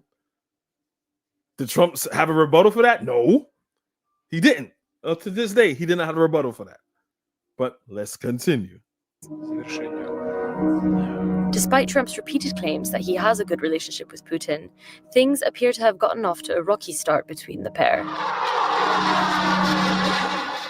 As of right now, experts estimate that 50,000 Russian and North Korean troops are getting ready to carry out an assault on Ukrainian positions in the Kursk region. That's the part of Russian territory Ukrainian forces successfully invaded back in August, and now Russia desperately wants it back. So realistically, how might Trump's election victory impact the war in Ukraine? Would you give Ukraine weapons and funding? Well, during his election campaign, Trump said he would end the Ukraine war in one day. If I'm president, I will have that war settled in one day, 24 hours. How would you settle that war in one day? It's been a couple months, right? It's been months. It's been months. Again, another campaign that Trump made promise broken. But these magatards and these disgusting, reprehensible human beings that so happen to be black people support this. They support his pedophilia. They support his lies. They support him breaking promises. These aren't principled people. These are unprincipled, shameless people. Because I'll meet with Putin, I'll meet with Zelensky. They both have weaknesses and they both have strengths. And within 24 hours, that war will be settled. It'll be over. But many in Ukraine and the West fear that prioritizing a swift solution And again, I think I said this before on the debate with him and Kamala Harris, when they says, "Oh, okay, the war in Ukraine and Russia, Mr. Trump, do you want to put an end to this war?" And he's like, "Yeah, I want to put an end to the war." Obviously, he's not going to say Putin is the aggressor and Ukraine's defending themselves. So to rephrase the question, it was like, "Do you want Ukraine to win?"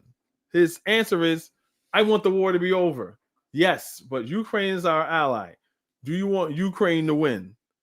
I want the war to be over. Like, so none of this should be a surprise.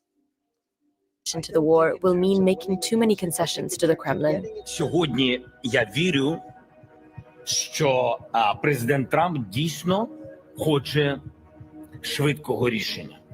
Ми хочемо справедливого закінчення. Basically, that's the thing. They was showing nude photos. Russia won, just crossed a line, and it's causing an uproar. Following Donald Trump's recent victory in the 2024 U.S. presidential election, Russian state media outlet Russia One aired nude photographs of Melania Trump from a 2000 GQ photo shoot. The primetime show 60 Minutes, hosted by Yevgeny Popov and Olga Skabeeva, featured these photos along with commentary on Melania's return to the White House. The broadcast immediately sparked outrage on social media. Many condemned the move as inappropriate and disrespectful, especially during a segment meant to congratulate Trump on his re-election. Critics argue that this was a deliberate attempt to embarrass the First Lady and the U.S. Melania Trump, who has defended her modeling past as an artistic expression, has yet to comment on the incident. But the airing has ignited discussions about media ethics and the boundaries of acceptable content. This controversy adds another layer to the already strained U.S.-Russia relationship, raising questions about... Yeah, so, and this is easily found. This is Russian media. This is Russian media. So I haven't heard anyone really spoke about that. About like, yo, Russia is showing news of Melania Trump and saying that Trump never spoke to me. Like, he said, that dude never spoke to me. What are you talking about? He's lying. His naked pictures of his wife. Like, no one's saying that. That to me, that's like, yo, Putin is showing you who's in charge. He's pretty much showing you who's in charge. So I got 2 more clips to play, and then I'll just let people in or whatever. But this is going back to pretty much like the disgusting behavior of Trump and the children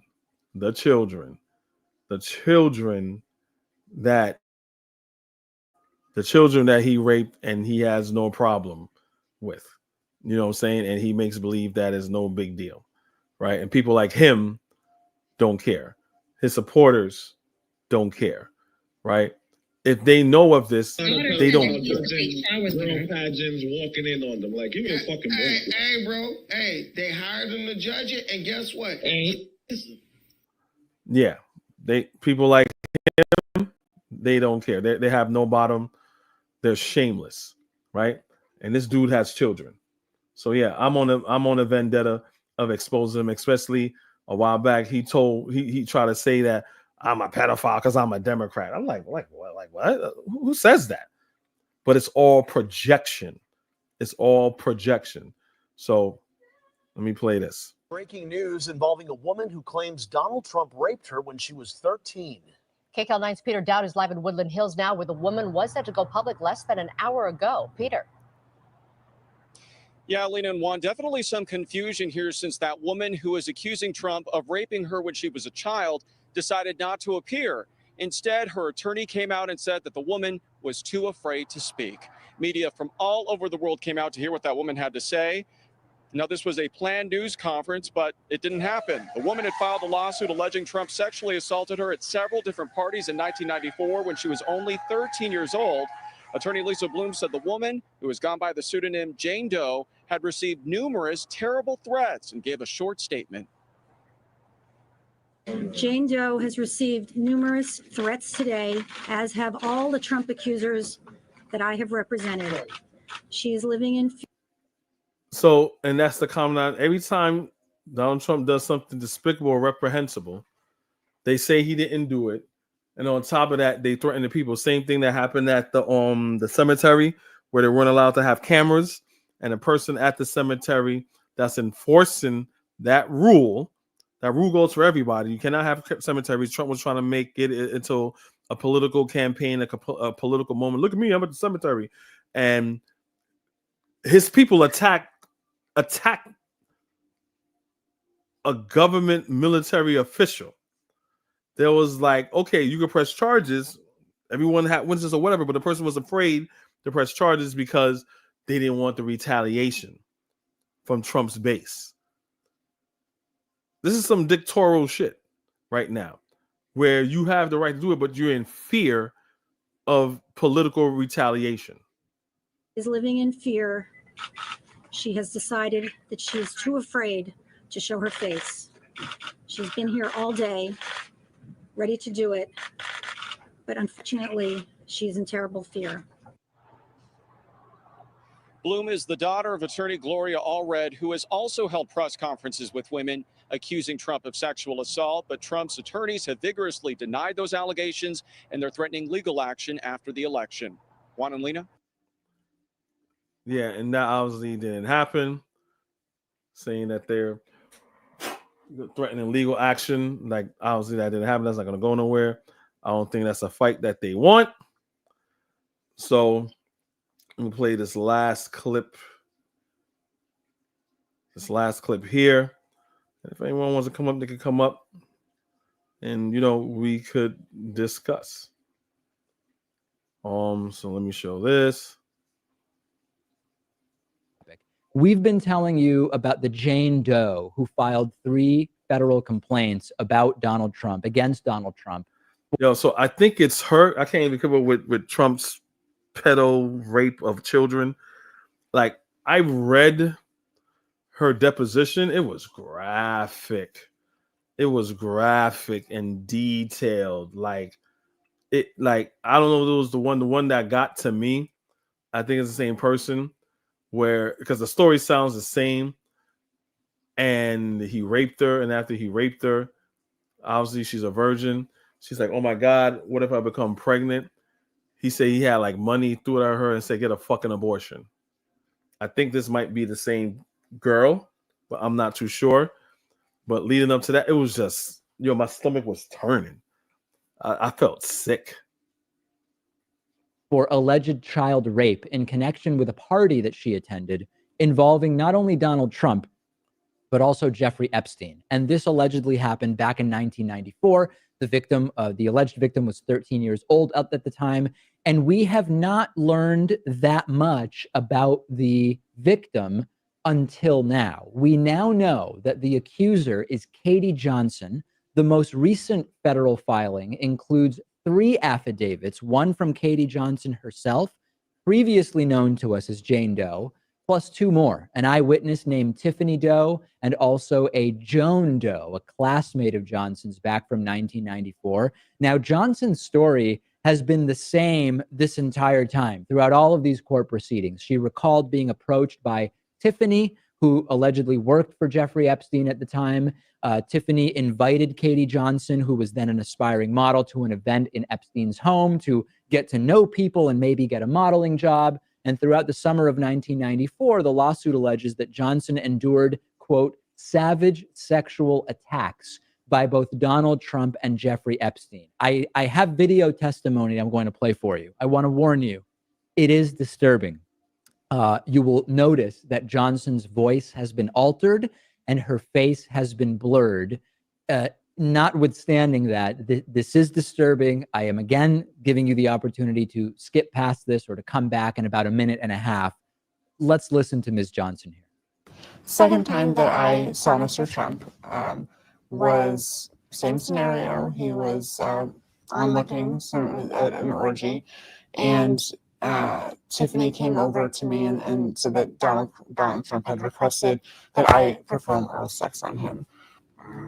He came in and I was basically tied to a bed with pantyhose. And he tied him, and they were so tight it hurt to even like lay there. And I tried to say something. It was like, you just shut up, shut up, bitch. This is basically like he was being really, really rough, and I started to get scared, and he was basically like ripping my clothes off, and I was actually I got freaked out. I just turned into this animal. It was like a completely different person. I couldn't do anything about it. And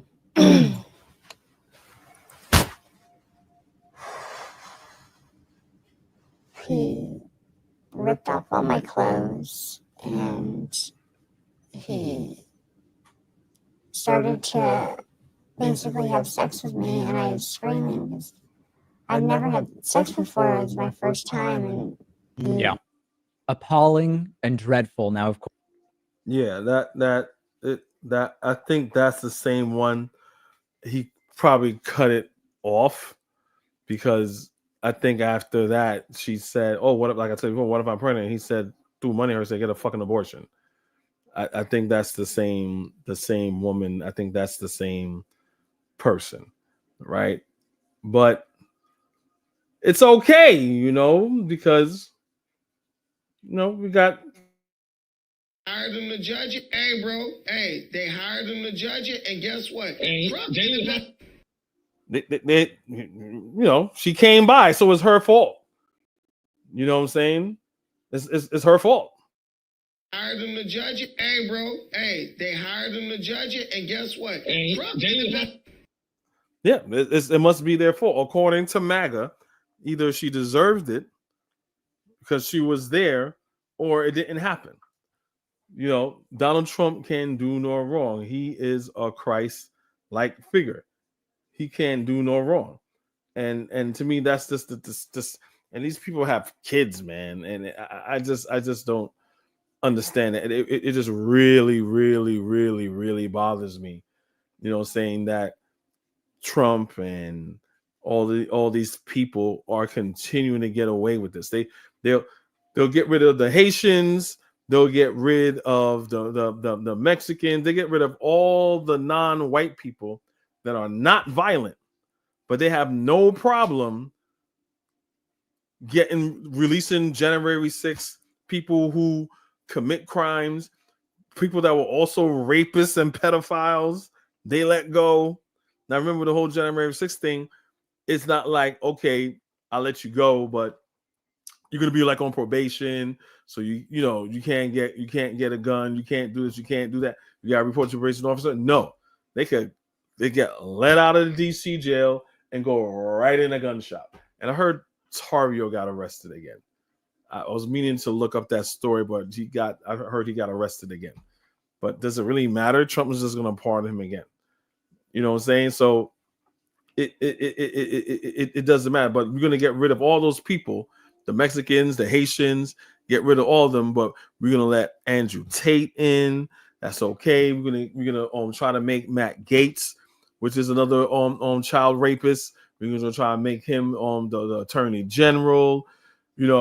Jeffrey Epstein's no big deal. I'm gonna pretend and say I'm gonna release the Epstein files.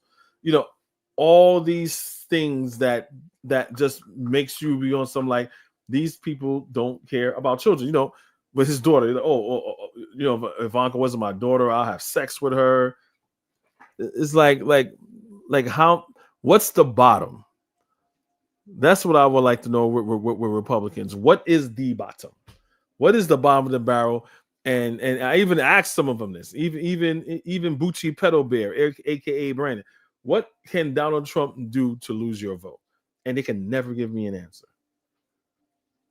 They can never give me an answer, because I've seen people like go to Trump rallies, like Andrew Mockler, Luke Beasley, and these little young white kids, they go there and they'll ask them that. And they'll say, a lot of them will say nothing. You know, it's the whole thing where if Trump says in the beginning, oh, if I was to shoot someone in the middle of Fifth Avenue, you know, people would still vote for me. They even ask him that question, like, I still vote for him. Like, why would you do that? Oh, it must be a good reason why, you know, Trump must have shot him. You know, they always give him the benefit of the doubt. Always give him the benefit of the doubt. This Republican superpower is shamelessness.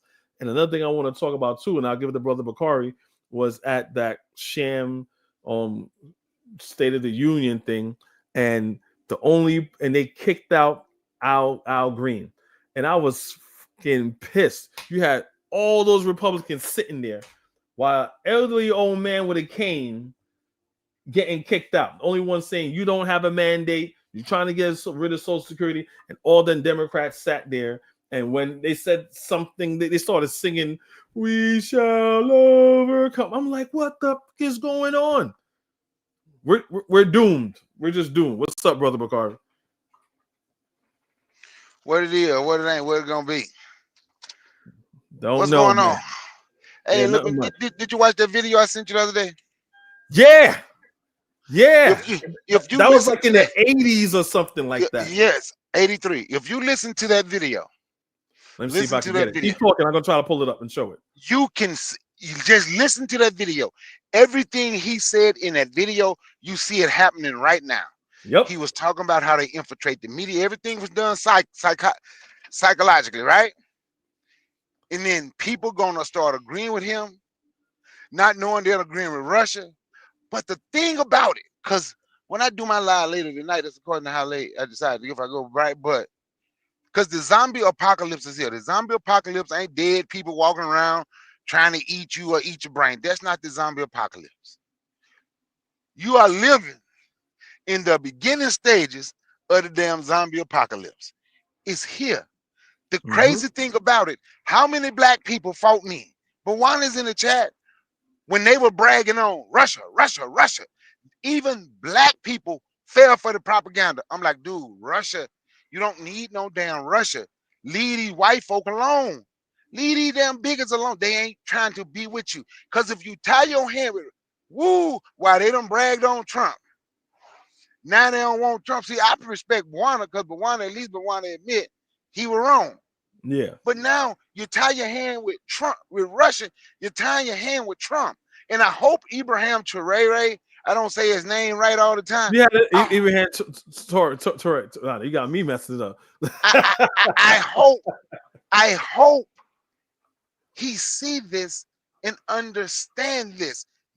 Look, man, Duke University. Anybody watch college basketball know Duke University. Watch this. They had a program. They had a black dude back in 1980 or something like that, was the first black president of their student body. So they had a scholarship named after him for black people that was academically eligible and couldn't afford to come to school. It gave a few, I forget how many a year, right? It literally says this. They would not help, because you know they just got rid of affirmative action and DEI. They would not help any more black students with financial assistance under that program. That's what it said. It didn't say minority. It didn't say people of color. The University of Texas last year, when they got rid of DEI and affirmative action in that state, the first thing the University of Texas did was shut down, the University of Texas in Austin, shut down their multicultural building. And they were talking to a black girl who played basketball. And she said, this is where all the black people used to come to congregate. Now, everybody was there because they had something for everybody, but they talk. Now, watch this. If you can't run fast, jump high, bounce a ball, shoot a ball, throw a ball, catch a ball, white people showing you right now in your face. They've been showing you, but now it's even more open. Like the dude said in that thing, we don't even have to do it behind closed doors now. We can do it. Remember, he said we can do it open because we got people minds so they don't even understand what's going on. When you tell them about it, they will fight against it. Exactly, because they're programmed Like Now, you want me to play a let me little bit of finish. it? Wait a minute. Yeah. Let me finish this right quick. I'm gonna just say because they're gonna take. No, go ahead. So, how many black people went and signed a scholarship to go to them ACC schools? That's what Duke at. Them SEC schools, that's what Texas at. Them Big 12. How many of them use because they ain't big enough? Just listen to the people on social media talk about HB. They ain't good. Man, we in the zombie apocalypse. We in the beginning stages. We 25% there. Y'all better get your bug out bag ready. Go ahead. You can play. Yeah. All right. This. So you want to go or real quick because I want to play a good portion of it because I don't want to go for it. I'll listen. Power. Go ahead. I'll listen and then I'll give my analysis. All right, cool. It was a very good find that Brother Bacardi found. Times before about ideological subversion. That is a phrase that I'm afraid some Americans don't fully understand.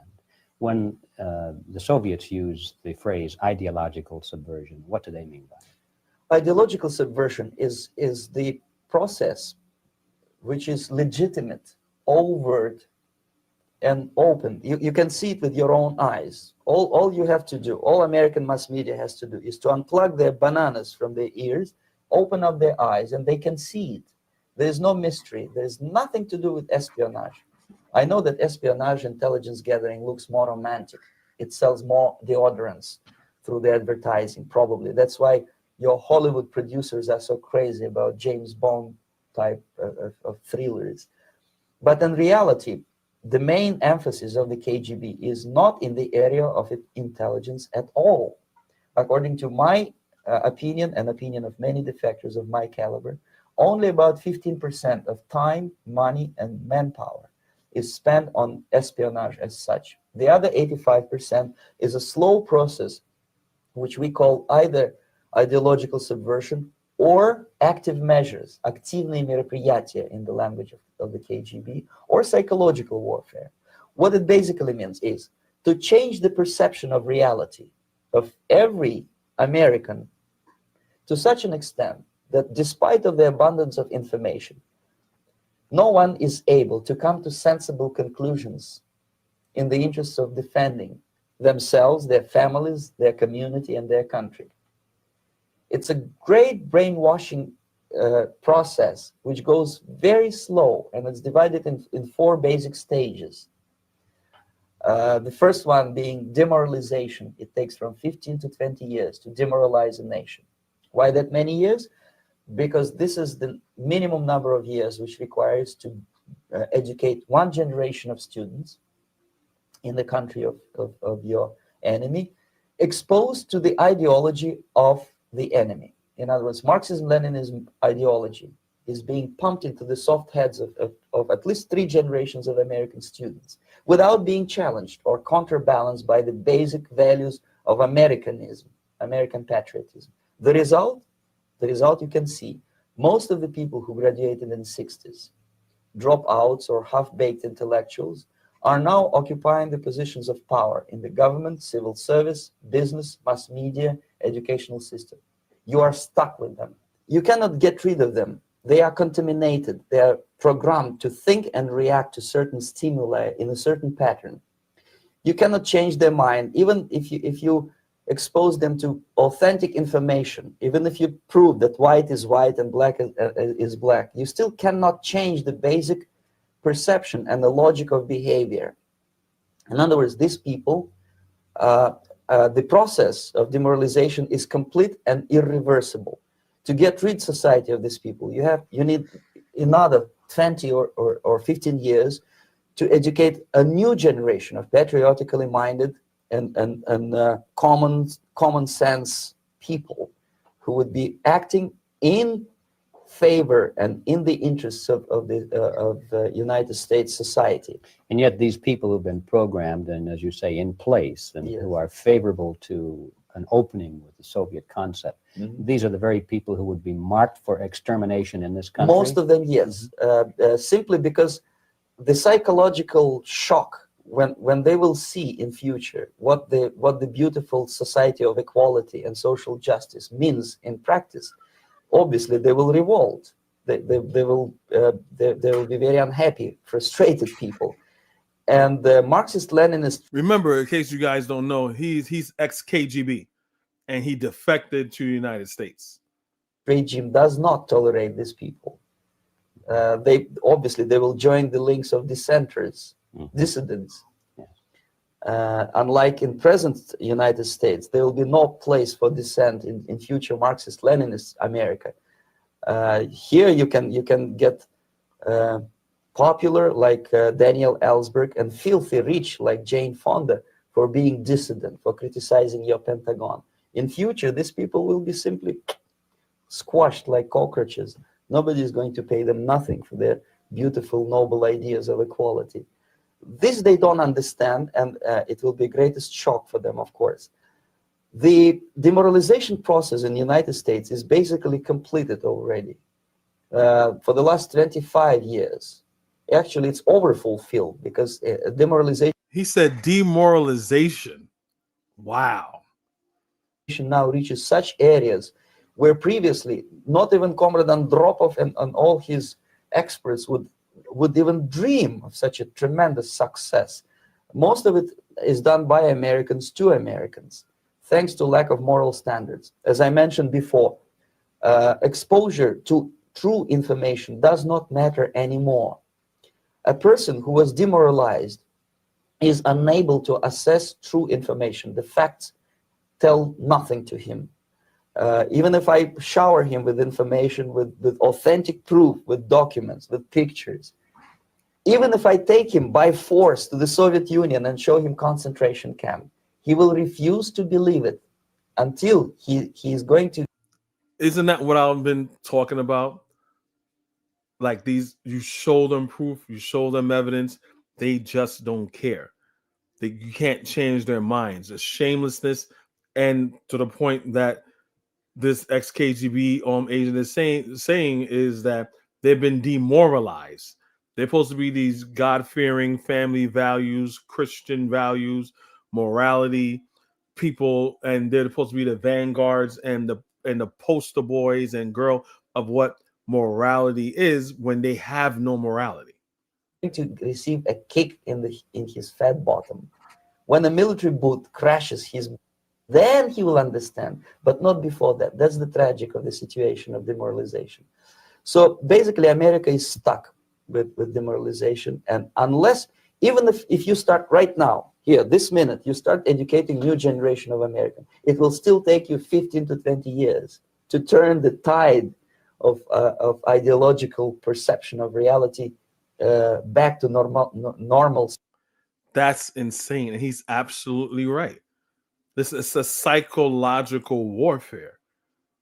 So we're let ready. me say something quick, Kofi. Let me say this. Remember, they used to argue with me and you all the time. Even when we showed them information, they would get upset. They didn't want to see facts. They just wanted to repeat everything people have said on social media. They didn't want to hear no facts. It's amazing how white folks going to brainwash white folks was able to keep black folks brainwashed and following somebody who can tell you, I want to kill you, and we can still figure out a way to say, well, you know what? He's the best guy. That girl, I guess it's a girl, Yona B. He's the best guy. Don't care. So if I may, before we continue, I just want to say two things. I want to put it as simple as I can. One, when we analyze the implications of modern day soft power, particularly the soft power that we saw developed in the last 248 years, 49 years, 250, versus what had happened prior to that era, we have to take into consideration several factors, historical factors. When I face people like Yuri Vesmenov, whom I've heard of, and I've read some of his stuff, as somebody from the lineage or the heritage of Latin America, I do find one major problem with his analysis. That major problem is that, contrary to the historical process that we are living today and that have been living in the Western Hemisphere for the past 500 some odd years, Russia never has lived through this particular process. The only moment that Russia saw an opportunity of change from what its history was developing like was actually 11/9/18 or 1918, the beginnings of last century, which then in turn gave us another example of what happens when a revolution faces the self-interests of those who want power.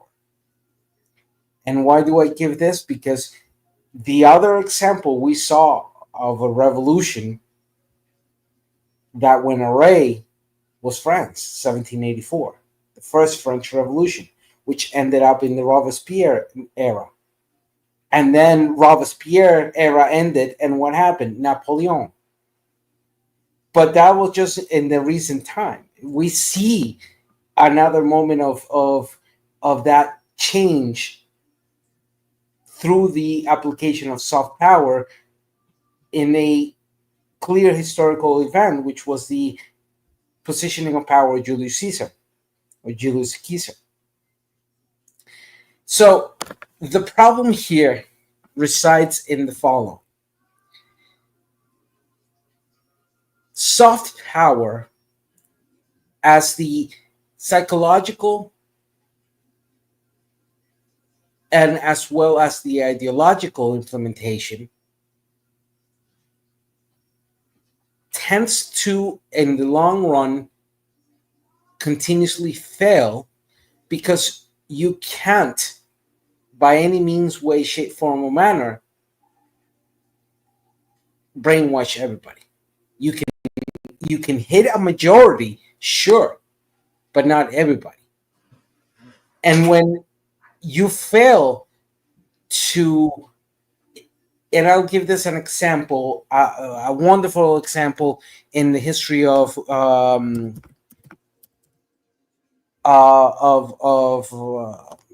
this area. I don't know if you were aware of Tate, an indigenous revolutionary back in the day. He was a Taino. Tate was a Taino, and he led a series of revolutions against the invaders of Spain. He was caught. And at the moment he was going to be executed, a priest, a Catholic priest at that time, this was recorded by Bartolomeo de las Casas, if I'm not incorrect. He was actually from the island of Cuba. He was told, listen, why, if you repent and accept God in your heart, your sins will be forgiven. And he turns around and asks, you've spoken about heaven and hell. Can I ask you something? Are there Spaniards in heaven? And he said, yeah, the good Spaniards are in heaven. And he turns around and he says loudly, then send me to fucking hell because I don't want to be with you motherfuckers.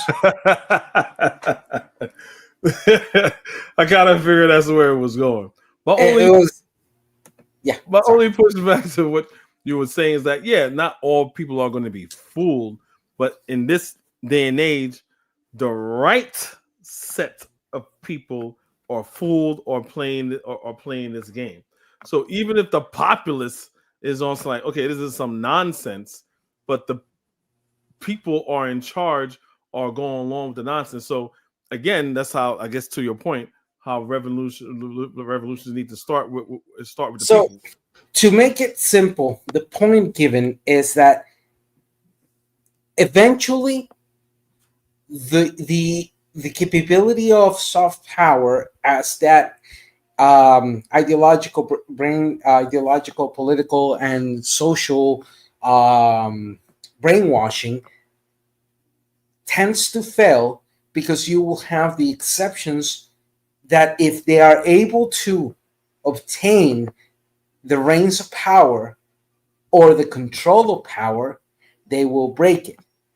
But ironically enough, and self-fulfilling enough, if you have those type of individuals like Robespierre that emanate from that revolution against the status quo, then they set their own soft power. Yeah. So that's. I thought go you had ahead. stopped it. So you paused. I thought you had stopped. Sure, I tend to do that, but go ahead. No, I made my point. Well, what I want to say, if you listen to it, they're really not even trying to confuse everybody. They're trying to confuse enough people. That's why he said once they get confused, they will start to fight amongst themselves. I don't know where you was going when you started talking about the French Revolution and all the way back to Napoleon. You said Napoleon. Then you went all the way back. Then you went all the way back to Rome. But I'm talking. If you listen to what this man was saying, like, I'm a simple person. I don't sophisticate simple things. And if something's sophisticated, I try to simplify it, right? I'm a simple person. If you listen to what this dude's saying, everything he's saying is just simple. It was simple. He also talked about how they gonna have people talking about Marxism. Don't you hear black people, Koku, talking about Marxism and socialism and all that? If you listen to what he said, you could hear and you could see the things. What he's talking about, you could see them playing out today. Yeah, and it's crazy because this is in the 90s. Well, this was 83. They did the interview 1983. How many people, how many black people have I said to on this panel, not this panel, but on YouTube? I can't believe y'all can figure out a way to cape for somebody who tell you they want to kill you. Y'all can cape for a bigot because of the psychological. They see, a lot of these black folks see Donald Trump as a man. They think Donald Trump can do something they can't. So what Donald Trump them do to get black folks, they put somebody out there like Okun, old ass Judge Joe Brown, to repeat everything they say. Man, if you really listen to it and stop trying to compare it to Caesar, Julius Caesar, you listen to it, you can really see what he's talking about. You can see it happening today. I got the whole interview when they was talking about how they the full interview is about an hour and 30 minutes. One of the interviews anyway. How they have the Russian people and where they was coming and where they was going, and the reason he had to defect from Russia because he started caring about India and they were going to kill him. But even when he talked about concentration camps, right? Even when he talked about, don't you hear them talk about they want to build concentration camps now? Somebody in Texas gave the United States government 1,400 acres of land to build camps to put immigrants. Everything, this stuff this dude talking about, you can really see it playing out right now. That's why I say the zombie apocalypse is up on us. So let me make the point. Yeah, make it real quick because I really do want to play this. It is a little bit long. I mean, we got but it's really good. So make it short. So I'm gonna make it real short. Bakari, the point I was trying to make is that recognizing the implementation of soft power through the political, social, economic controls, as Yuri has been presenting, you also see something that has been continuously repeated in history. That soft power is limited because eventually what tends to happen, for good or for bad, is revolution. And that revolution either constructs a new form of soft power or enables a possibility to destroy all forms of soft power. However, this second point is extremely rare in human history, or at least in the last 12,024 years of human history. I can pretty much pinpoint to probably 2 occasions in human history where a revolution, instead of creating more soft power, it destroyed the soft power, but eventually, at that momentous, was a fascinating moment of history, and that moment was actually World War II, the end of it. You still missed the point, did so? We didn't say it. We didn't say the soft power was gonna last forever. The point is, if you listen to what he said, you can see it playing out right now in this country with this regime and the people. The stuff he's saying, you can see it. I didn't say it was gonna last forever. I didn't say there was not gonna be a revolution.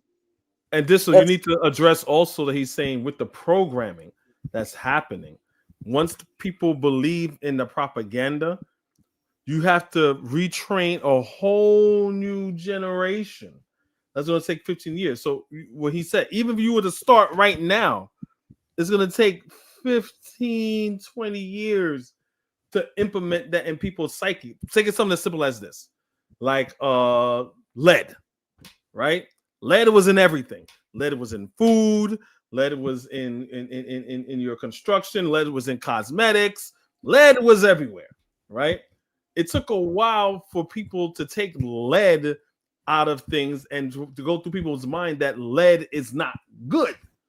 You see what I'm trying to say? So once a society believes in something and understands something to be true, you have to deprogram them. They have to get new habits and think about this thing that they hold dear, that's a part of their everyday life, as something that hurts you. So he said, even if you start right now, we're still screwed. But let me play it because it still has to. That's why policy and patriotism. The next stage is destabilization.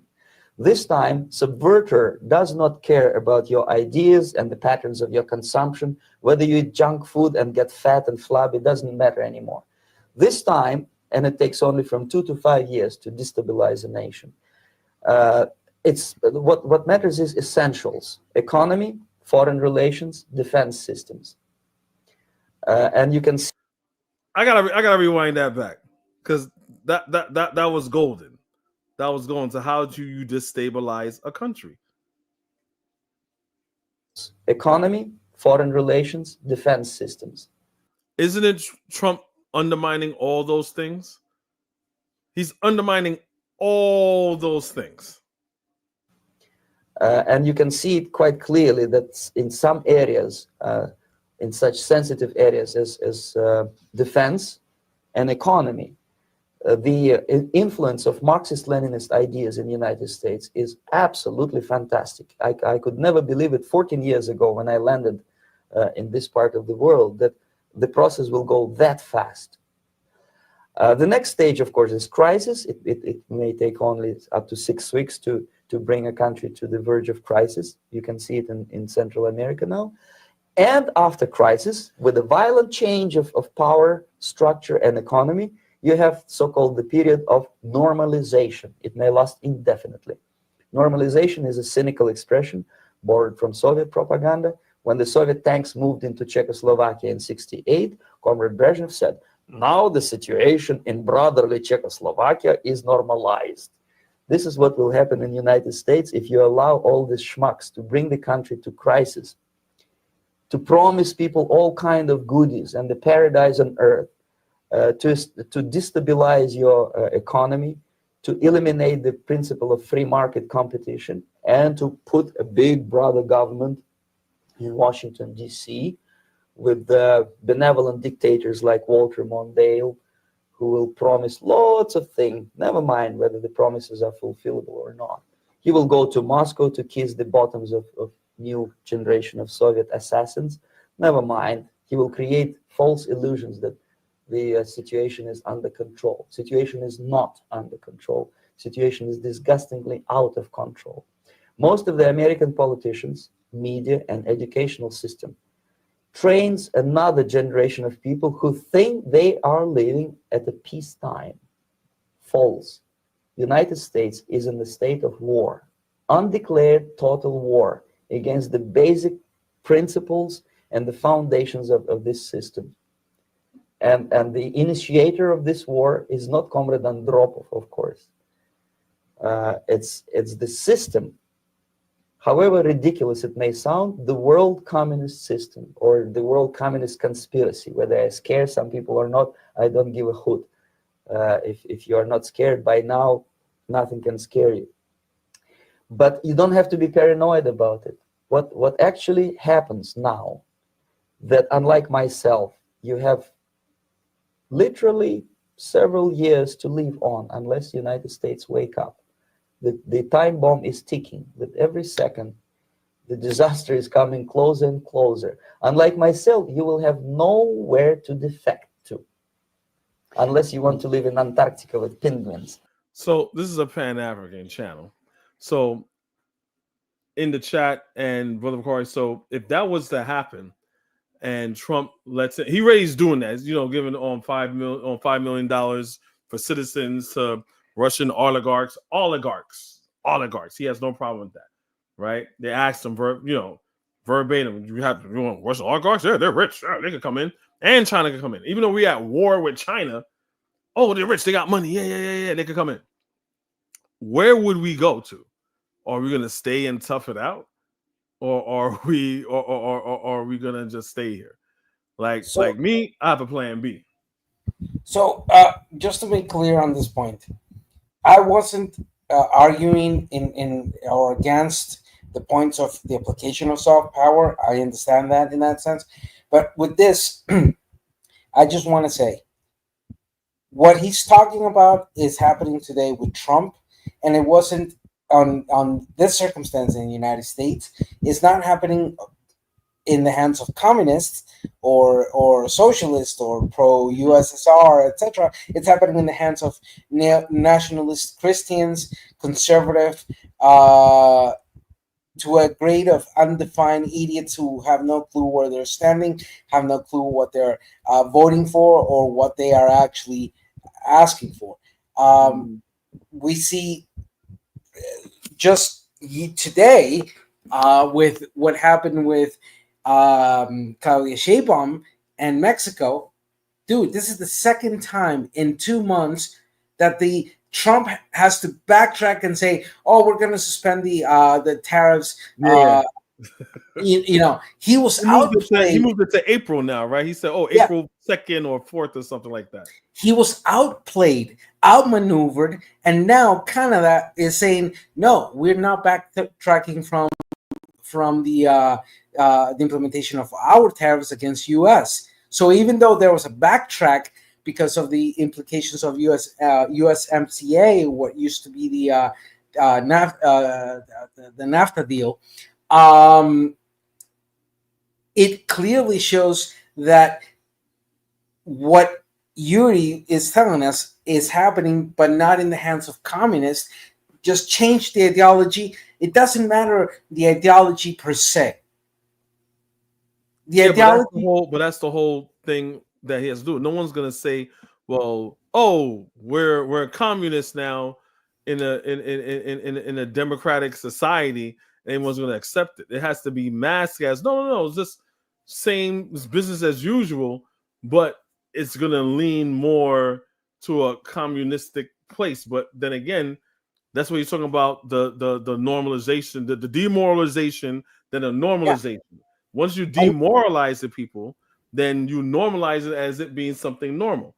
And that's how he's saying how it moves from its current state to a communist society to welcome communism in, and then Russia will easily come in like, hey, the United States government models the Russian government, So when Russia comes in, it's fine.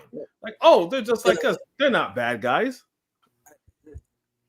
Just to give an example in the historical context, Joe McCarthy.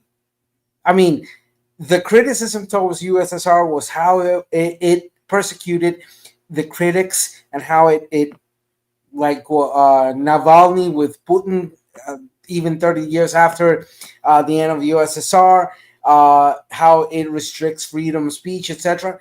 But look at the clear example, right on the Cold War of the United States, Joe McCarthy and the congressional hearings in regards of suspects who were socialist or communist at that time, and how many people who were not socialist or communist, who may have had somewhat of an inclination of saying, I may agree with certain points of those ideas, were subjected to those congressional meetings, to the point where his fall, Joe McCarthy's fall, and McCarthyism's fall, was because he went against a U.S. military service member. So in that sense, I mean, the point being is, yes, soft power has been and continues to be being applied. You know, in the circumstance of where he's speaking about, particularly mid 80s, late 80s, where we saw that deconfiguration of the Cold War that then eventually technically ended on 91, but it's being reignited pretty much. That's why it has never ended. What happened is it transformed from a neatly or uniquely or look at the monster of communism to then look at the monster of communism and look at the problem with drugs, look at the problem with migrants, look at the problem with what they would consider anti-Christian or anti-Muslim or anti-whatever. It is the same pattern. It's just that the monster's face is continuously changing, and that's the point. Soft power has transformed from a uniquely thing that was happening back in the Cold War to a multifacetical monster that has different faces. Still All right, so has the communist. Let me play, because we don't have that much left to go. So let me play the continue it. This is it. This is the last country of freedom and possibility. Okay, so what do we do? What is your recommendation to the American people? Well, the immediate thing that comes to my mind is, of course, there must be a very strong national effort to educate people in the spirit of real patriotism, number one. Number two, to explain them the real danger of socialist, communist, whatever, welfare state, big brother government. If people will fail to grasp the impending danger of that development, nothing ever can help United States. You may kiss goodbye to your freedom, including freedoms to homosexuals, to prison inmate. All this freedom will vanish, evaporate in 5 seconds, including your precious lives. The second thing, the moment at least part of United States population is convinced that the danger is real, they have to force their government. And I'm not talking about sending letters, signing petitions, and all this beautiful, noble activity. I'm talking about forcing United States government to stop aiding communism. Because there is no other problem more burning and urgent than to stop the Soviet military-industrial complex from destroying whatever is left of the free world. And it is very easy to do. No credits, no technology, no money, no political or diplomatic recognition, and of course no such idiocy as grain deals to USSR. The Soviet people, 270 millions of Soviets, will be eternally thankful to you if you stop aiding a bunch of murderers who sit now in Kremlin and whom President Reagan respectfully calls government. They do not govern anything, least of all such complexity as the Soviet economy. So basic, two very simple, maybe too simplistic answers or solutions, but nevertheless, they are the only solutions. Educate yourself, understand what's going on around you. You are not living at the time of peace. You are in a state of war. and you have precious little time to save yourself. You don't have much time, especially if you are talking about young generation. There's not much time left for convulsions to the beautiful disco music. Very soon it will go, just overnight. If we are talking about capitalists or wealthy businessmen, I think they are selling the rope on which they will hang very soon. If they don't stop, if they cannot curb their unsettled desire for profit, and if they keep on trading with the monster of the Soviet communism, they are going to hang very soon. And they will pray to be killed, but unfortunately they will be sent to Alaska probably to manage industry of slaves. It's simplistic. I know it sounds unpleasant. I know Americans don't like to listen to things which are unpleasant. But I have defected not to tell you the stories about such idiocy as microfilm, James Bond type espionage. This is garbage. You don't need any espionage anymore. I have come to talk about survival. It's a question of survival of this system. You may ask me, what is it in for me? Survival, obviously, because unlike, as I said, I am now in your boat. If we sing together, we'll sing beautifully together. Yeah. And if you don't think these people are here already, go to a construction site. I just been to my kids' school, and they doing renovation, and it was a bunch of Russian dudes. Yeah, go to a construction site here. They've been. This was in 1983, so according to him, United States been falling for it, and Trump is the beginning of the zombie apocalypse. Not them dead zombies on the Walking Dead, but you do need to be prepared to survive like it's the Walking Dead. Cause this, look, when he said take your freedoms away, when you can find black folk, see, and I got to mess with Bawana because he was one of them. He was one of them. Now he done switched up. I'll give him his props for that. But all these folk, when you can sit and you can side, when they got somebody running for president telling you they want to go back to a 1790 law, I don't give a damn what the law is. He want to go back to 1790. Where were we during 1790? Then they got somebody during the campaign in August of 24 when they on the campaign trail saying their plan. I played it last week. If you want to hear it, I can find it again and show you where it at. Their plan is working to take America back to the 1960s. And we have people talking about, oh, this is a good time for us. This is a time for us to take advantage of something. No, it ain't. This is not a good. We had an opportunity to take advantage of some things, but like this guy said, wouldn't nobody listen? Did nobody want to listen? And now we're in this mess. So when he was speaking of you at war, right? And I noticed Kofi say we at war with China. I'm gonna tell you something. We ain't at war with China because you done teamed up with Russia. You do know Russia go to China begging for money. That's what they've been begging. That's what they've been begging for support. So if you're with Russia,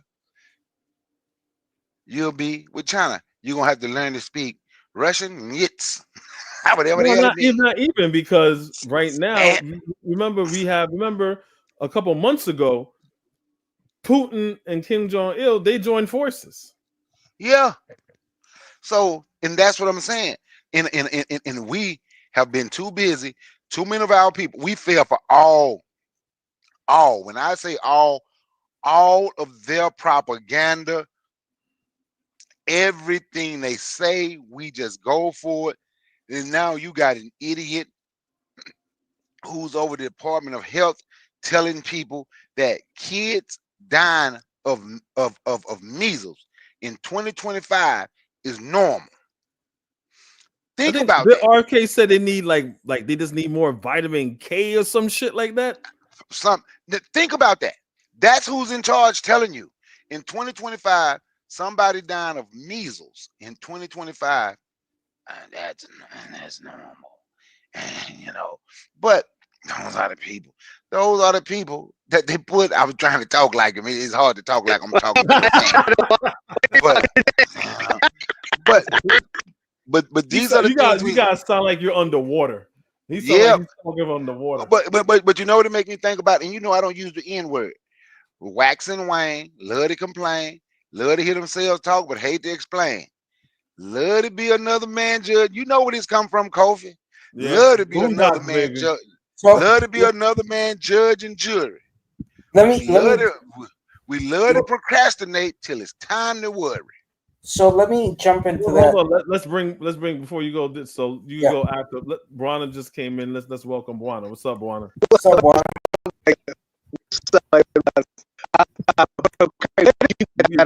You're coming in choppy.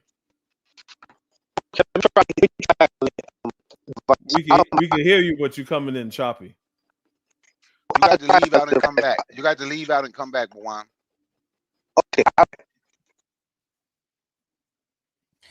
Okay, so while he comes back, my old man, my father, whose entire life was in the political field, at a very early moment of my life, particularly this happened after the attempted coup of Hugo Chavez in the Carlos Andrés Perez presidency back in '92 in Venezuela, in Caracas. I was there. I was 92. I was 11, 12 years old. And the coup was happening. My father turns around, starts doing all the movements. And he tells me, son, I taught you how to shoot a gun since the age of 8. If they come for us, you have to defend also. And after everything had passed and the coup was a failure, blah, blah, blah, my father sat me down. And he told me something that has been a guiding light in regards to my political activism. He told me, never trust a Christian, never trust he said it in Spanish, but I'm trying to paraphrase. He said, never trust a Christian who tells you that they have your best interest in their heart, because they don't. Never trust a communist that tells you that they can change what is wrong. Never trust a conservative when they tell you that they are the beacon lights of morality. Never trust a liberal or a libertarian when they tell you that they stand for freedom. And I never understood that until I was into my academic years, going through the university, learning law, learning sociology, learning history. And what I learned is that the biggest problem is that people let beliefs guide their understanding of reality. And when you do that, you fuck up. Yeah. I mean, I really want to do, I don't know how where you guys fit on a spectrum as far as religion and things like that. I'm pretty much going to do a show about that. I'm an atheist, so Kofi, I would never look. Mixing religion with politic is part of the soft power. Enabling politic mixture with religious, Christian, Muslim, Jewish, or any other religion, it is exactly part of that application of soft power. Politics and religion should never be mixed, and it's a dangerous route. And that has been one of the biggest faults of all our leaders in the last 200 and 250. The majority of our leaders have fallen into that game. Yeah, but it's like it's a balance in that, because we're not supposed to be a theocracy. But we talk that very way in God and which is fine. but always go back to rule of law. You know what I'm saying? And so this is a balancing act. But here you have conservatives, they're saying, well, this has always been a Christian nation. Look, on the dollar bill, it says, in God we trust. So it's always been a Christian nation. It's just a bunch of nonsense. But what's up, Juan? Let's see how you coming in good net right now. Can you hear me now? Oh, Yes, you're a we lot can hear better. you. Just FYI, in God We Trust thingy did not appear until like 60 years ago. Yeah, but you're absolutely right. But I'm telling to the people who don't know that, and those people even up to this day will say that, oh, well, this is a country of freedom of religion, and they twist it. They think freedom of religion is I could persecute you with my religion, and you can't say anything against my religion because the majority of the people in this country are Christian. So if I was to say I'm an atheist, I'm a Muslim, I'm a Taoist, I'm a Buddhist, or anything like that, it's like, we don't want to hear that. That's infringing on my rights as a Christian. They kind of got it backwards. But go ahead, Juana. Yeah, I'll try to be quick because I know we are approaching the 3-hour mark, and Kofi don't like to go beyond the 3-hour mark. Let me ask a question because I getting my signals crossed. Okay, so the Russian guy who was given the interview just now, right? Are you all saying that Donald Trump is trying to go the direction of communist Russia in trying to have relationship with Vladimir Putin? Is that what you all saying? Let me answer that for you, Bawana. I said it before.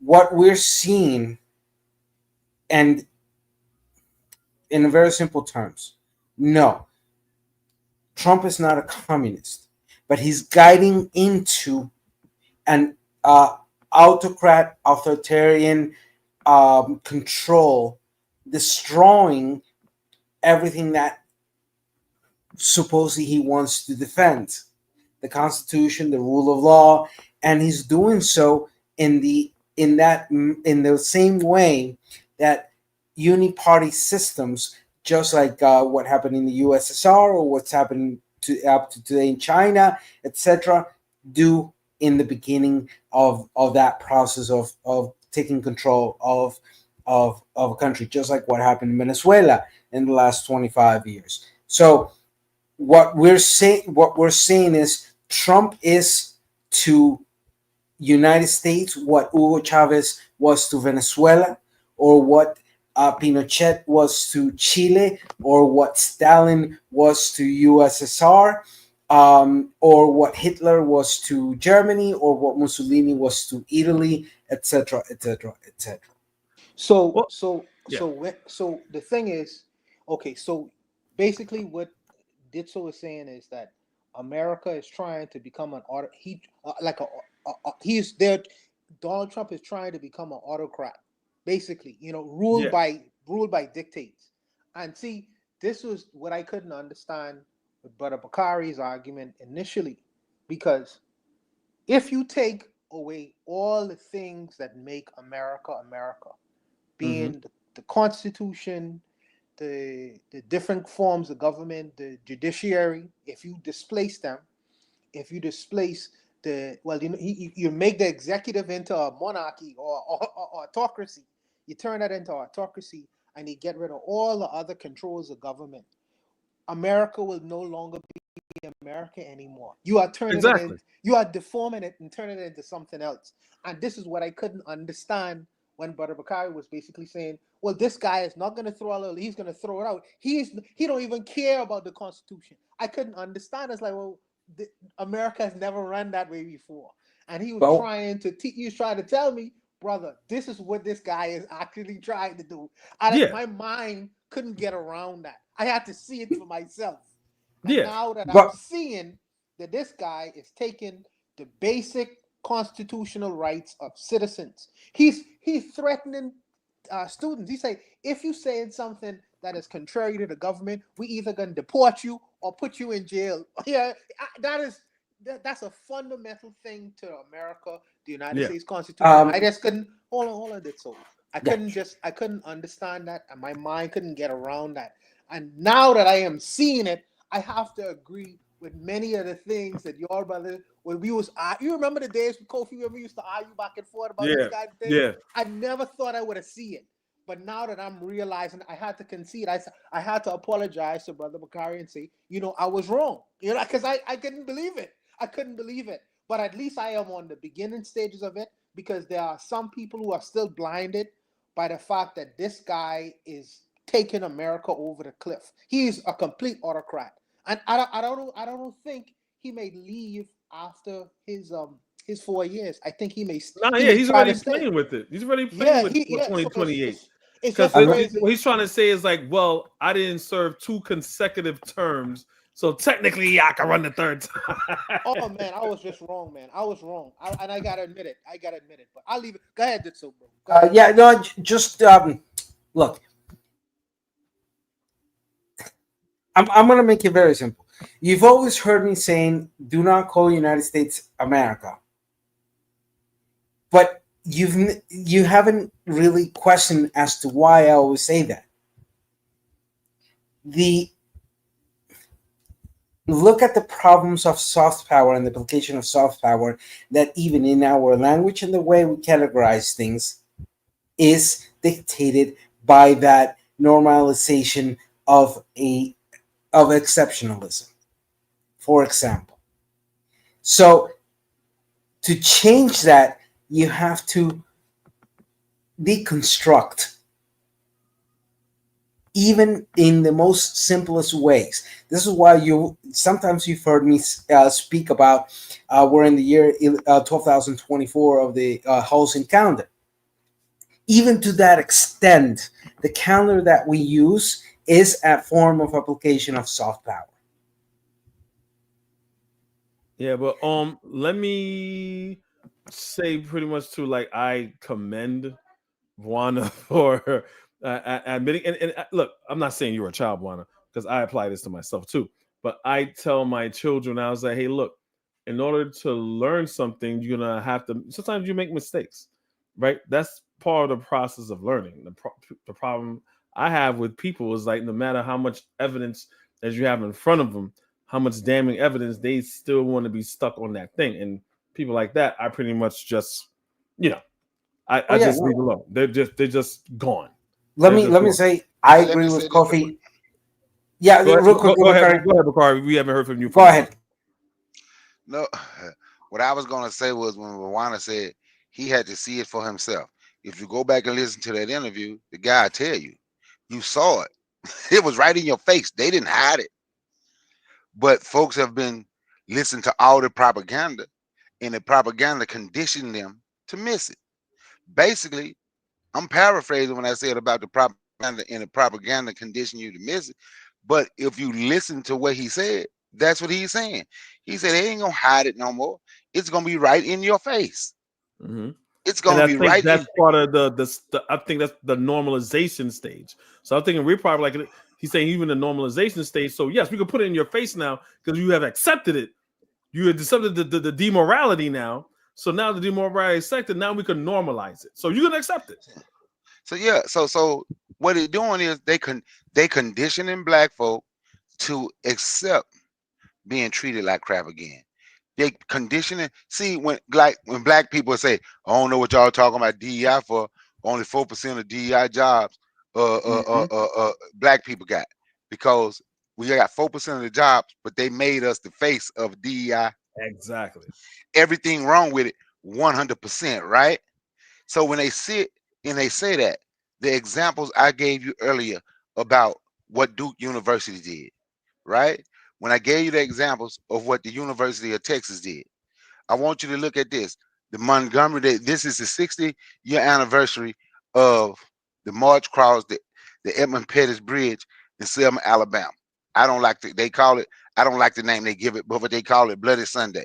Yeah. The damn bus station down in Montgomery, Alabama, for the Freedom Riders, was considered a national site, a national building. Doge say it's up for sale. They have to sell that building. See, but isn't it a historical? What do you call it? Historical site or figure that's protected by the government? Yeah, and Doge say they have to sell that building. So everything when they say DEI, right? And people on here, because we listen to the propaganda and we done read some books. I'm glad you done read, but we don't have a real understanding of life, what you can stand here and you can literally see. What you can see it, you can smell it, you can taste it, you can feel it, you can hear it. And it was like we didn't have an understanding of our senses anymore. So now when you see what they are doing with DEI, even when they attack federal jobs, 20% of federal employees are black. So yeah, it's gonna be some white people get hurt. That's called They just collateral cannon damage. fodder. Yeah, that's called collateral damage. But they are attacking more black people. It's gonna hurt us more. And when you find black people talking about they're glad he's doing it, something is wrong with those. Something is wrong with those people. If you just sit back and watch every attack, that man, that boy, that lunatic was not playing when he said he want to put his military in Chicago, Atlanta, Philly, and Detroit, right? Chicago, black cities, and he want to go there and he gonna get rough and he's gonna get violent, and that will straighten him out. And it's, But and when it's, you, and it's democratic cities. yeah, And it's another misnomer they have, saying well, all democratic cities are more violent, but when you have a lot of red states that are more violent than Chicago or New York. yes. Hold on. So Out of when you those listen to three, the proper, go ahead, Dizzo. just a quick question. Out of those three states, New York, Montana, and Michigan, one is Democratic and the other two is Republicans. Correct?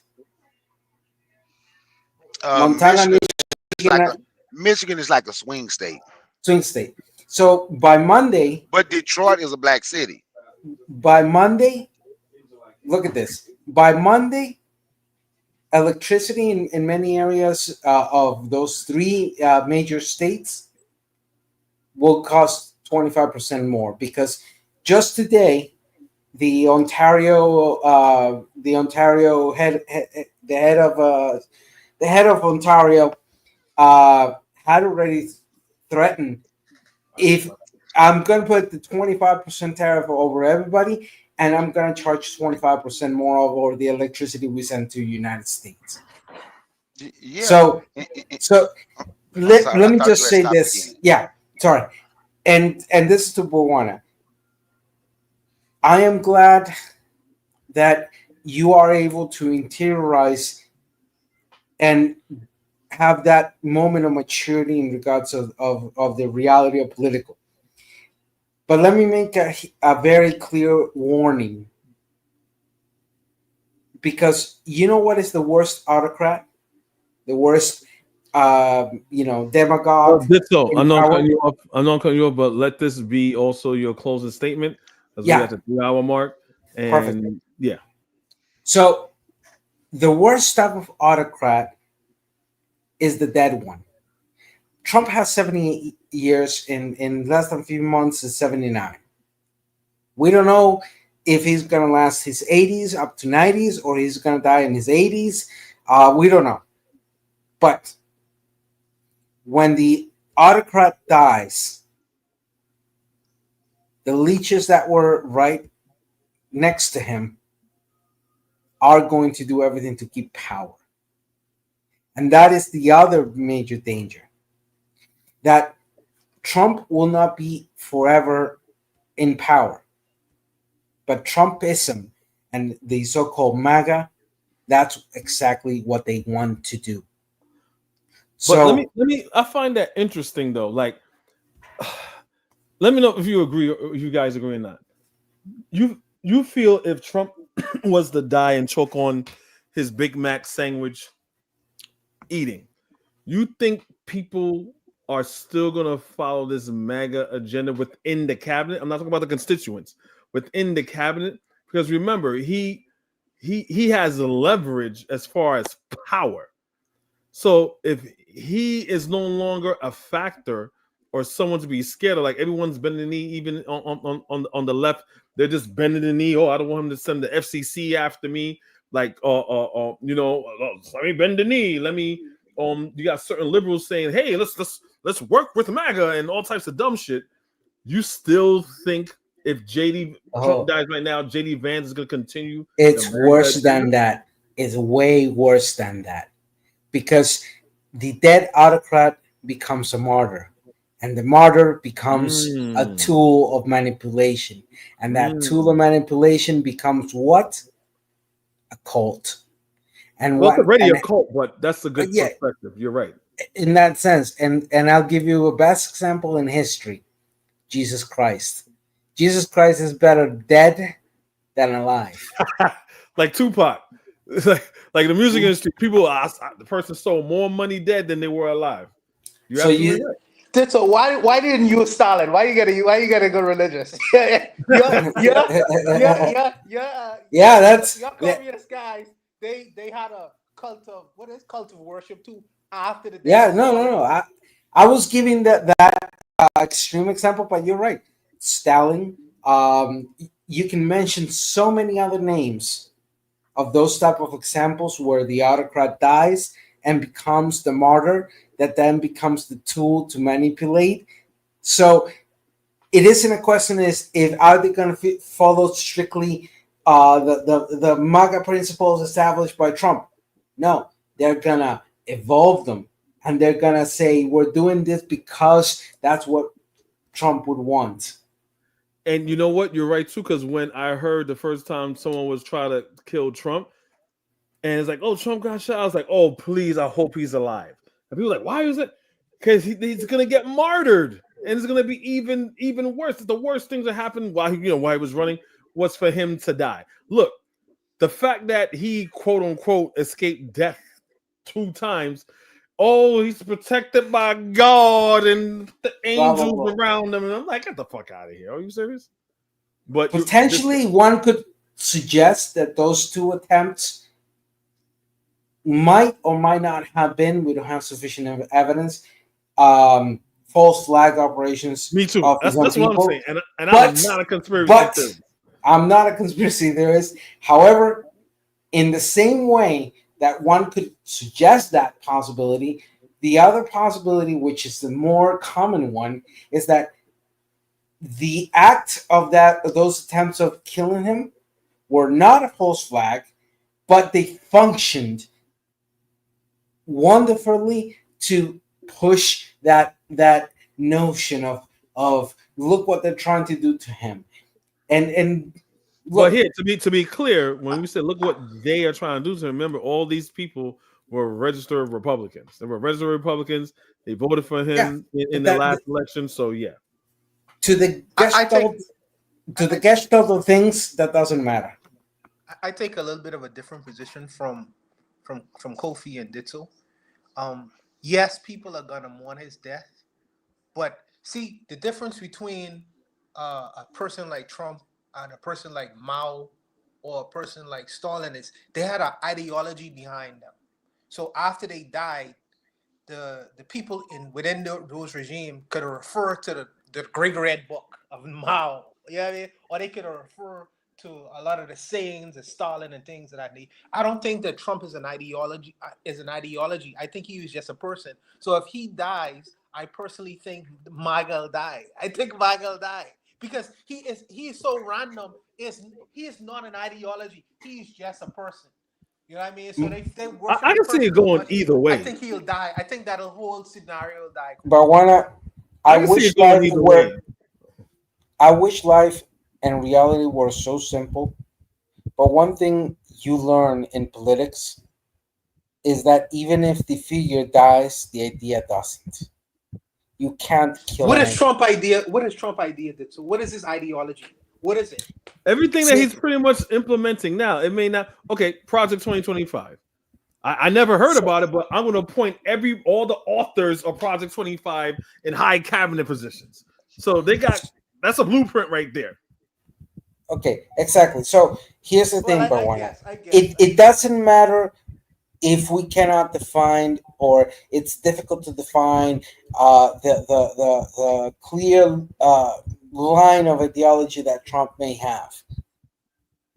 But because we have this modernity where a lot of his speeches have been recorded, where it's accessible for, we are in a moment of history where the reconstruction of his ideas can be taken to extremes by those close to him under the guise of we're following his words.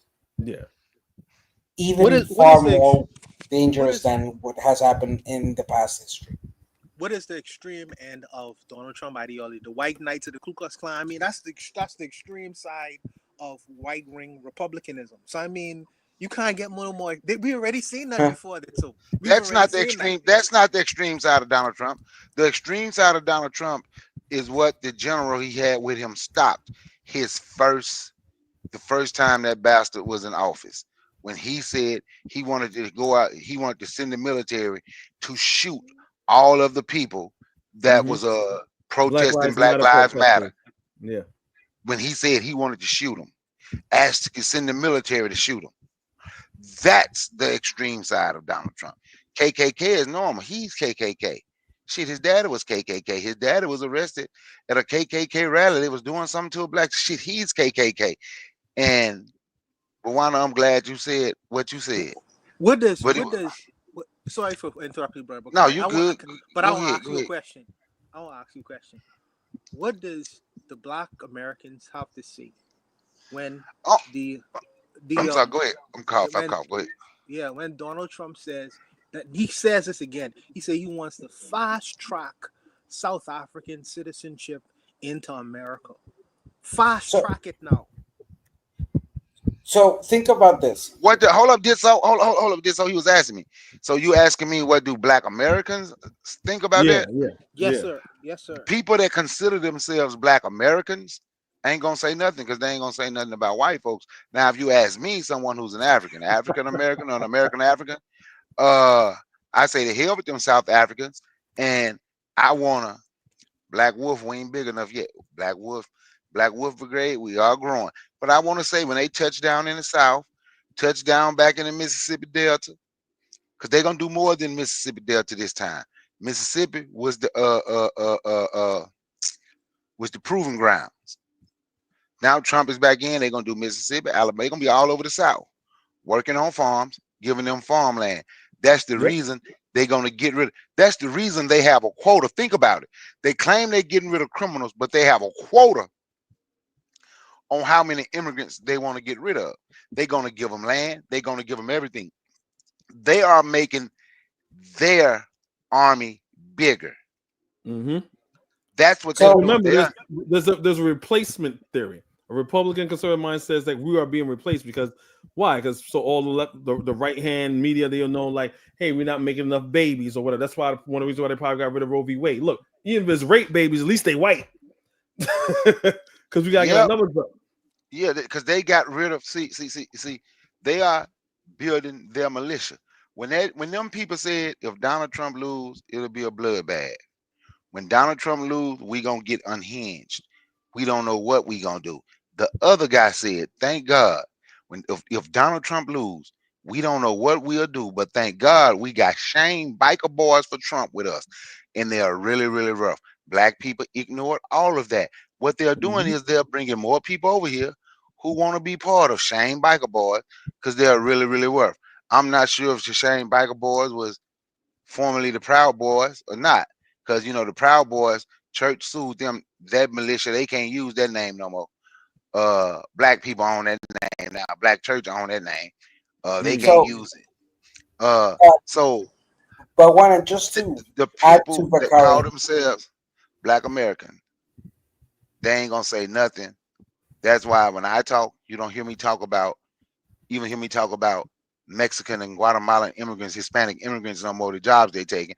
I talk about the rich white folks that's giving them jobs, the reason they're coming here. Go ahead, Disso. Okay. Like, we're over 3 hours. I kind of want to, just so you got about a minute to say what you have to say, and then I'll pass it to Juana, then Bakari. So to respond to your question, Barwan. In a minute.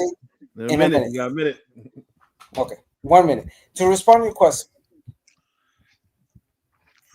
what is that extreme? It would depend on the followers guided by or misguided by the interpretations of the words of Donald Trump.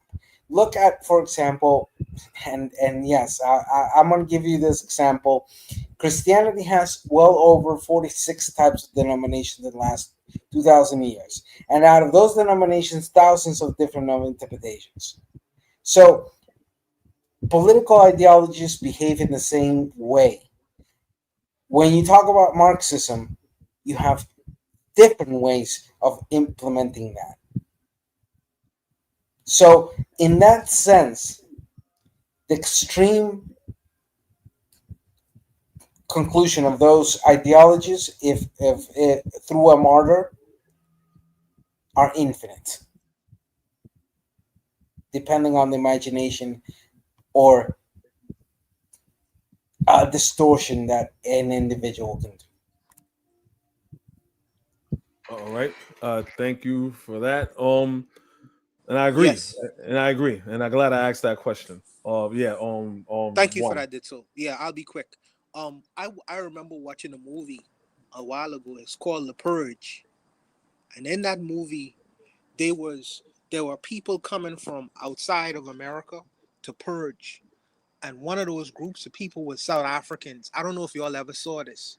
It was South Africans coming. Oh, I even into didn't know America. that. Yes, sir. It was South Africans. What's the coming name of into- the movie? What's the It's name of the called- movie? It's called The Purge. Okay. I think it's like 2-3 parts of it. They Yes, got like a it- part yeah, 2, yeah, 3. it was one. It was one of. I think it was one of the later movies or series in the Purge film series, and in that movie, at the beginning, they had a bunch of South African people coming into America to help purge.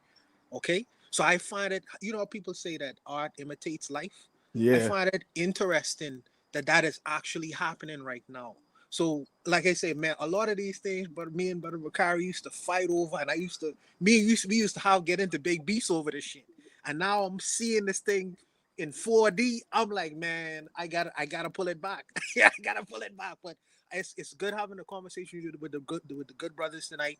Brother Bakari, if you come back on, we'll continue the conversation. Shout out to you, Kofi, for this interesting live as well. And respect to you on that what is the To Be Fair show. I don't know why you keep on going on that show, man, because that dude, he seems like they seem like they hate Caribbean and other black. Yo, but that's the whole other kind of conversation. Respect Yeah, to you, I brother. mean, Respect to you, bro. Yeah. I could just leave it, man. Respect to you, bro, and respect to all the brothers who came out tonight to make their contributions, man. I'll leave it there. Yeah, no, I get what you're saying, Bron. The reason why I kind of have like washed my hands with them, but I've seen like the dudes, so Q and the host Q and G, the guy with the glasses, they didn't know what FBA was. They was just listening to Trey. So as they started researching, okay, let me look at this shit myself. They was like, this is bullshit. This is all bullshit. Because when they were asking him, remember, he's supposed to be the representative, he's supposed to be doing the recruitment and all that. And when they asked him questions, and I've been told this by them and others, they just cannibalize each other.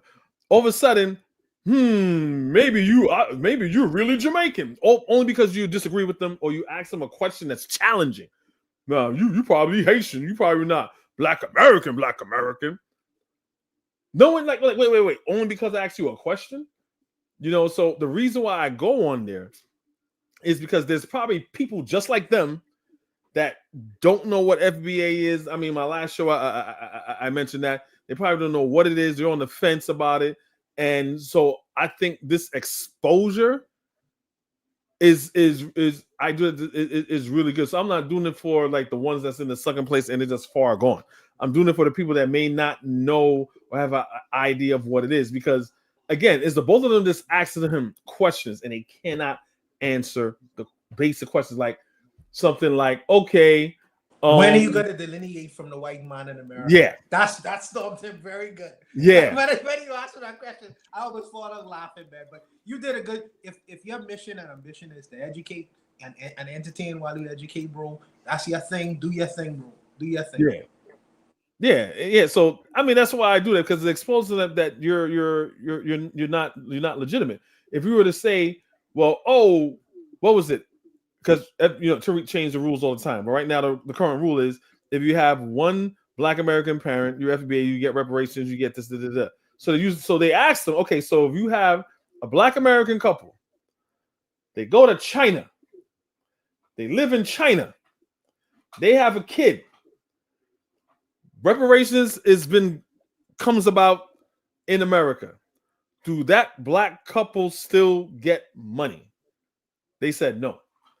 They're like, wait. You said it's lineage based. Yeah, but they in China. We're like, wait, that makes no sense. So it's when you just ask them things like that, it doesn't pass the smell test. But yeah, what's up, brother Bakari? Go ahead. I'll tell you this. I told you before. You better than me. I ain't on the panel with nobody. I ain't going to no folk panel that was stroking Trump and stroking Jill Stein. I can't do it. I'm being honest with you. They don't want to get away from white folk. They really. You got mad when I say they comfortable. I say y'all comfortable. When they try to go back there, they were trying to shit on Haiti. I'm like, how dare you shit on Haiti? Look, they don't got this going on. That is the price for freedom. Your Black ass is here comfortable. White people taking care of all your Black ass needs. If you want something, where your Black ass? I'm going to Walmart. I'm going to Costco. I'm going here. They got to get it out the mud. They got to get it themselves. Nigga, you comfortable. That's why you can fix your mouth to say the things that you say. And they didn't like it. They even had people in the chat saying what I was saying was right. That's the cost for freedom. But go ahead. Yeah, and and the thing is, they are comfortable. They are happy with they are happy being subjugated. They're happy in their subjugation. They don't care. But that's why when they were on your panel, the two bay fashion or whatever, they didn't like the things that I was saying, because what you do is easy to check people. Ain't no African ever done nothing for me. So I said, well, won't you look this up? Won't you look up the Ghanaian bankers when the Black Bank in Chicago was shutting down in the mid 2000s? Won't you look up the Ghanaian millionaires that came here and said they wanted to keep the African American bank open and gave them $20 million? Yeah, but they're just one.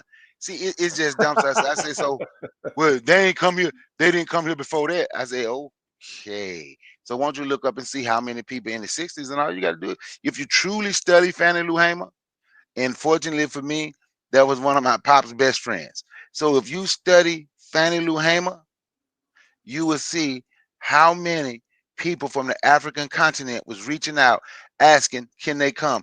Do you know when they was doing those sit-ins and in some of those restaurants down south? Yeah. Look up and see how many of those people was here from Africa. Came here just to do the sit-ins with African Americans. Came here to do sit-ins with African Americans. They asked them, what do you want us to do? Are we fighting? I'm just telling you what I know, because I know some black folks who was involved. What do you want us to do? If we fighting, we fighting. What do you need us to do? We sitting in. Well, we gonna sit in. Yes. So when you tell these people these things, they don't want to hear. So then if you can go back a little further, why when Haiti got free, they said if African Americans come to Haiti, they free, they have their own land. But these people, that's a long time ago. That's a long time. You mentioned Garvey. Oh, that's a long time ago. It is something like what this guy was saying. They believe propaganda. They can see stuff right in their face. It don't care what fact you give them. They don't want to hear it because they have been conditioned to hate other black people. I was telling my son today, I said, black people don't like black people, but black people love white people. So I'm going to say it like this. I'm going to switch that up. Black Americans don't like black people, but black Americans love white people to death. They don't ever want, I can't even say the word delineate. I don't ever say it right. They don't ever want to get away from white people, but they want to pull themselves away from other black people and say black people is the problem. We look, listen to it, man. We say whatever they say. They are stealing from us. They trying to replace. We say the same. Whatever who they call white supremacists, whatever they say, that's what black people say. Man, they trying to replace us. I was on somebody's panel. This was a couple years ago. I say, dude, so you telling me? I say, look, man, it's like 4.5 million black people, Africans from the diaspora here in the United States, about 4 million total from the continent, from the Caribbean, from South America, about 4 million total. I say, so you telling me 4 million people is going to replace 50 million? Yeah. I say, so let's say the 4 million replace the 50 million. Is it the 4 million fault, or is it the people in power that don't like y'all 50 million ass who giving it to the other ones? Y'all scared of them.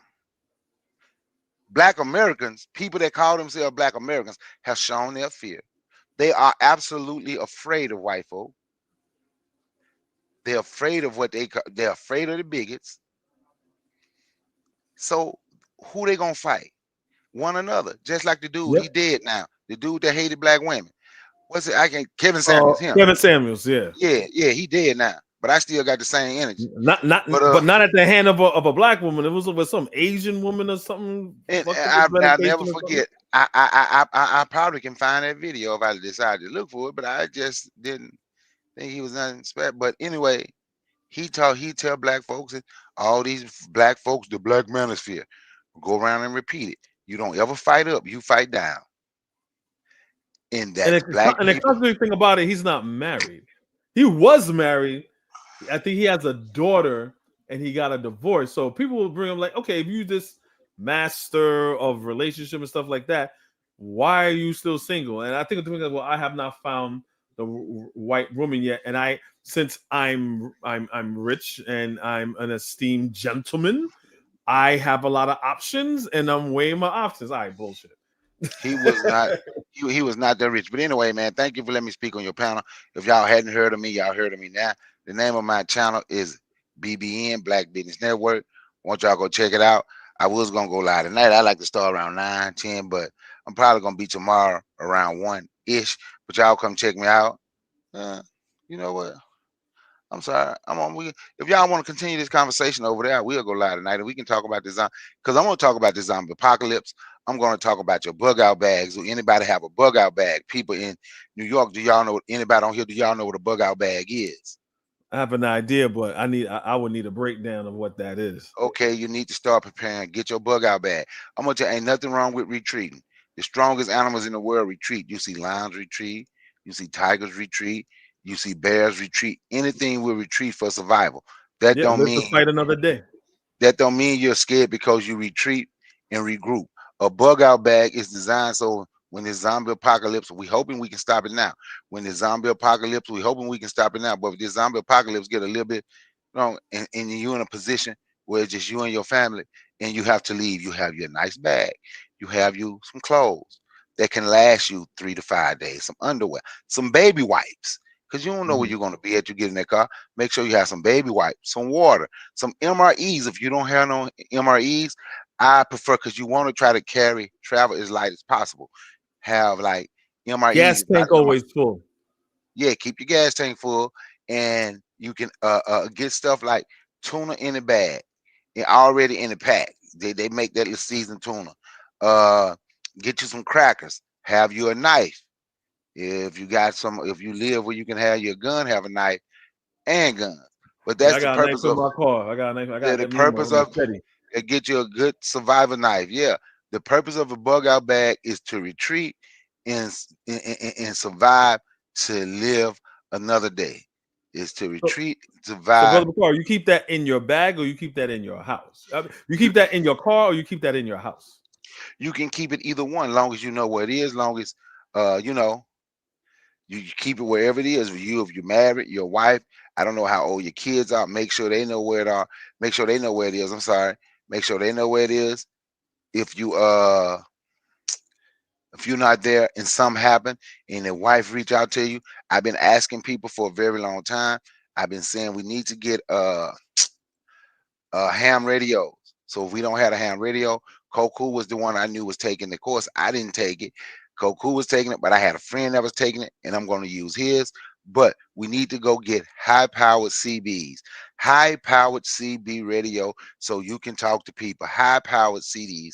They might cost you $150, $200, maybe even $300, but at least we will be able to stay in contact with one another, let people know what's going on, because where this is going, and people can say, oh, you know how the Black Americans like to say, well, man, those are fear tactics. No, it's not. It's real life. And people who don't want to admit what they see right now, you just gonna have to leave those people, because they gonna wait till it's a million zombies coming down the street. Oh man, Kofi, you was right. They're gonna be looking for you, but you're gonna be gone. Oh man, Bawana, you was right. Oh man, did so you was right. They're gonna be looking for you. If you don't believe me, you in New York, Kofi, found a movie called Bushwick. This is what I envision if things don't change. Look up a movie called Bushwick and watch it. Yeah, it's on Amazon. I gotta pay money for it, but it's only like to rent. I think it's only like $3-4. So don't watch it on Amazon. It's also on, I want to say it's on Peacock or Tubi TV for free. Oh shit! One So of yeah, them. I got Peacock. Watch it. Watch it. I envision that. I'm telling you, I've been at Bawana, you've been knowing me much longer than Kofi, right? Through this Yeah, I think social media. so. Yeah. Oh, or they fell off. Yeah, they probably did. Yeah. Ask them how long. Ask them how long I've been asking people, man. We need the militia up. I can't keep saying it on here. We need the militia up. I've asked people for more than What's a up couple with the years. meet? You say you want to do the meet and greet, but you trying Yes, to say we say South Carolina. Yeah, the reason I say South Carolina, man, the history, Charleston down with the Geechees. That's why I say South Carolina. But we can decide. We do need to do a meet and greet, but we need to decide where the meet and greet is going to be. I'm telling you, my reason from South Carolina. We can come up with another place. Yeah, I mean, me. If I'm South Carolina, I'm just gonna fly. I ain't driving. I don't even like driving to Georgia. I gotta drive to Virginia soon. I don't like doing that. I'll just fly down. If it's South Carolina, South Carolina. But we gotta figure out where everybody's at and see a meeting place. But I do want to see the Geechee Gullah people. If that's a sovereign land, we need to go there. Yeah, or I have an idea.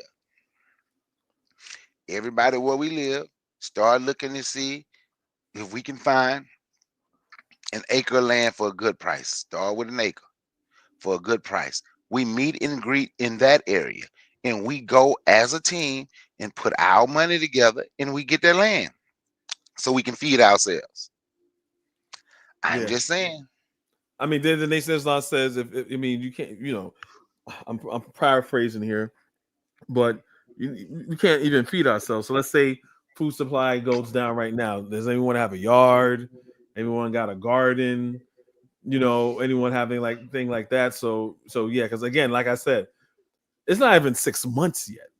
How no one knows what it's gonna look like in May. What does May look like in America? What does June look like in America? It doesn't look like it's gonna get any better. And I understand what people be saying, oh, the fall of America. I got you. That's what you want to do, but not this way. We really don't even need to fall. We should have been taking over our communities. But once again, we procrastinate till it's time to worry. We procrastinate until it's time to worry. Can black folks make it through this? Yeah. Will black folks make it through this? Yeah, but I don't want black folks to make it through this standing in a cheese line like in the 80s. That ain't nothing to brag on, man, being suffering and being oppressed. We brag on that. That's nothing. Okay, we made it. We made it through all that. We don't want to go back to that. We don't want our children going through that. I ain't knocking nobody who had to get in the cheese line. I don't want nobody to think that's what I'm doing. But do we want to have to get in a damn cheese line to eat? Yeah. All right. Thank you for that, Brother Bakari. That's true. That's powerful. Yeah, we do need to do something like that. If you go on live, I'm gonna check your channel. If you do that, if you go on live, I'll check it out. All right. If you do that. But yeah, thank you for coming. Thanks everybody for coming. Thanks for the chat. You know what I'm saying? Thanks to the Naps. What's up? Thanks for coming. RG Titan. Thanks for coming. Thank you for making the chat popping. I appreciate that. R. Morton, thank you. KW Don 7, thank you for coming. Of course, our brother Buana, thank you for coming up to the panel, as well as Ditso. Sharon, thank you for coming. I don't know if you're still here or you're still in the chat. Thank you for coming. She's from the To Be Fair show. I really appreciate her. And yeah, again, it's a political discussion that we were having, but you know, I think it's something that it needs to have because politics does impact our lives, and we need to be politically educated. David Patterson, also thank you for coming. So that's pretty much it. So what I'm gonna do, I'm gonna play this little video here that Brother Bakari kind of suggested to me play, and this will be pretty much the outro. So enjoy. Please remember to like, share, and subscribe. Thank you all for coming. Tomorrow, Bitter Medicine Podcast, 8 o'clock. Be there. Thank you. Peace.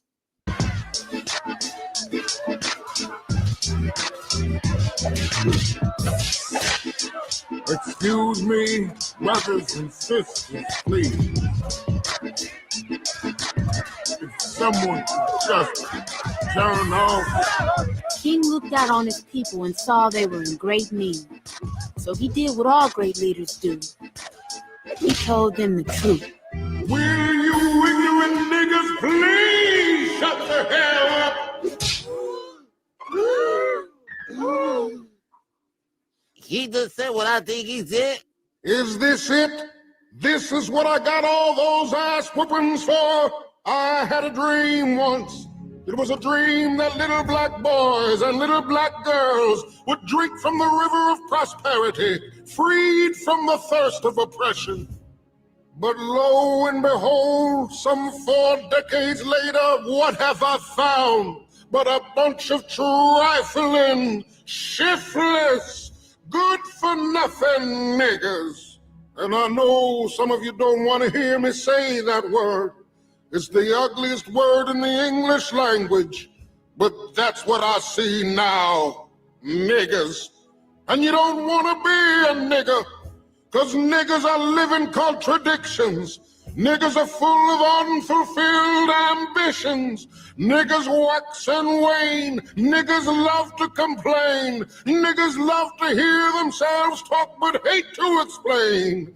Niggas love being another man's judge and jury. Niggas procrastinate until it's time to worry. Niggas love to be late. Niggas hate to hurry. Black entertainment television is the worst thing I've ever seen in my life. Agreed. Usher, Michael Jackson is not a genre of music. And now I'd like to talk about soul playing. I've seen what's around the corner. I've seen what's over the horizon. And I promise you, you niggas have nothing to celebrate. And no, I won't get there with you. I'm going to Canada.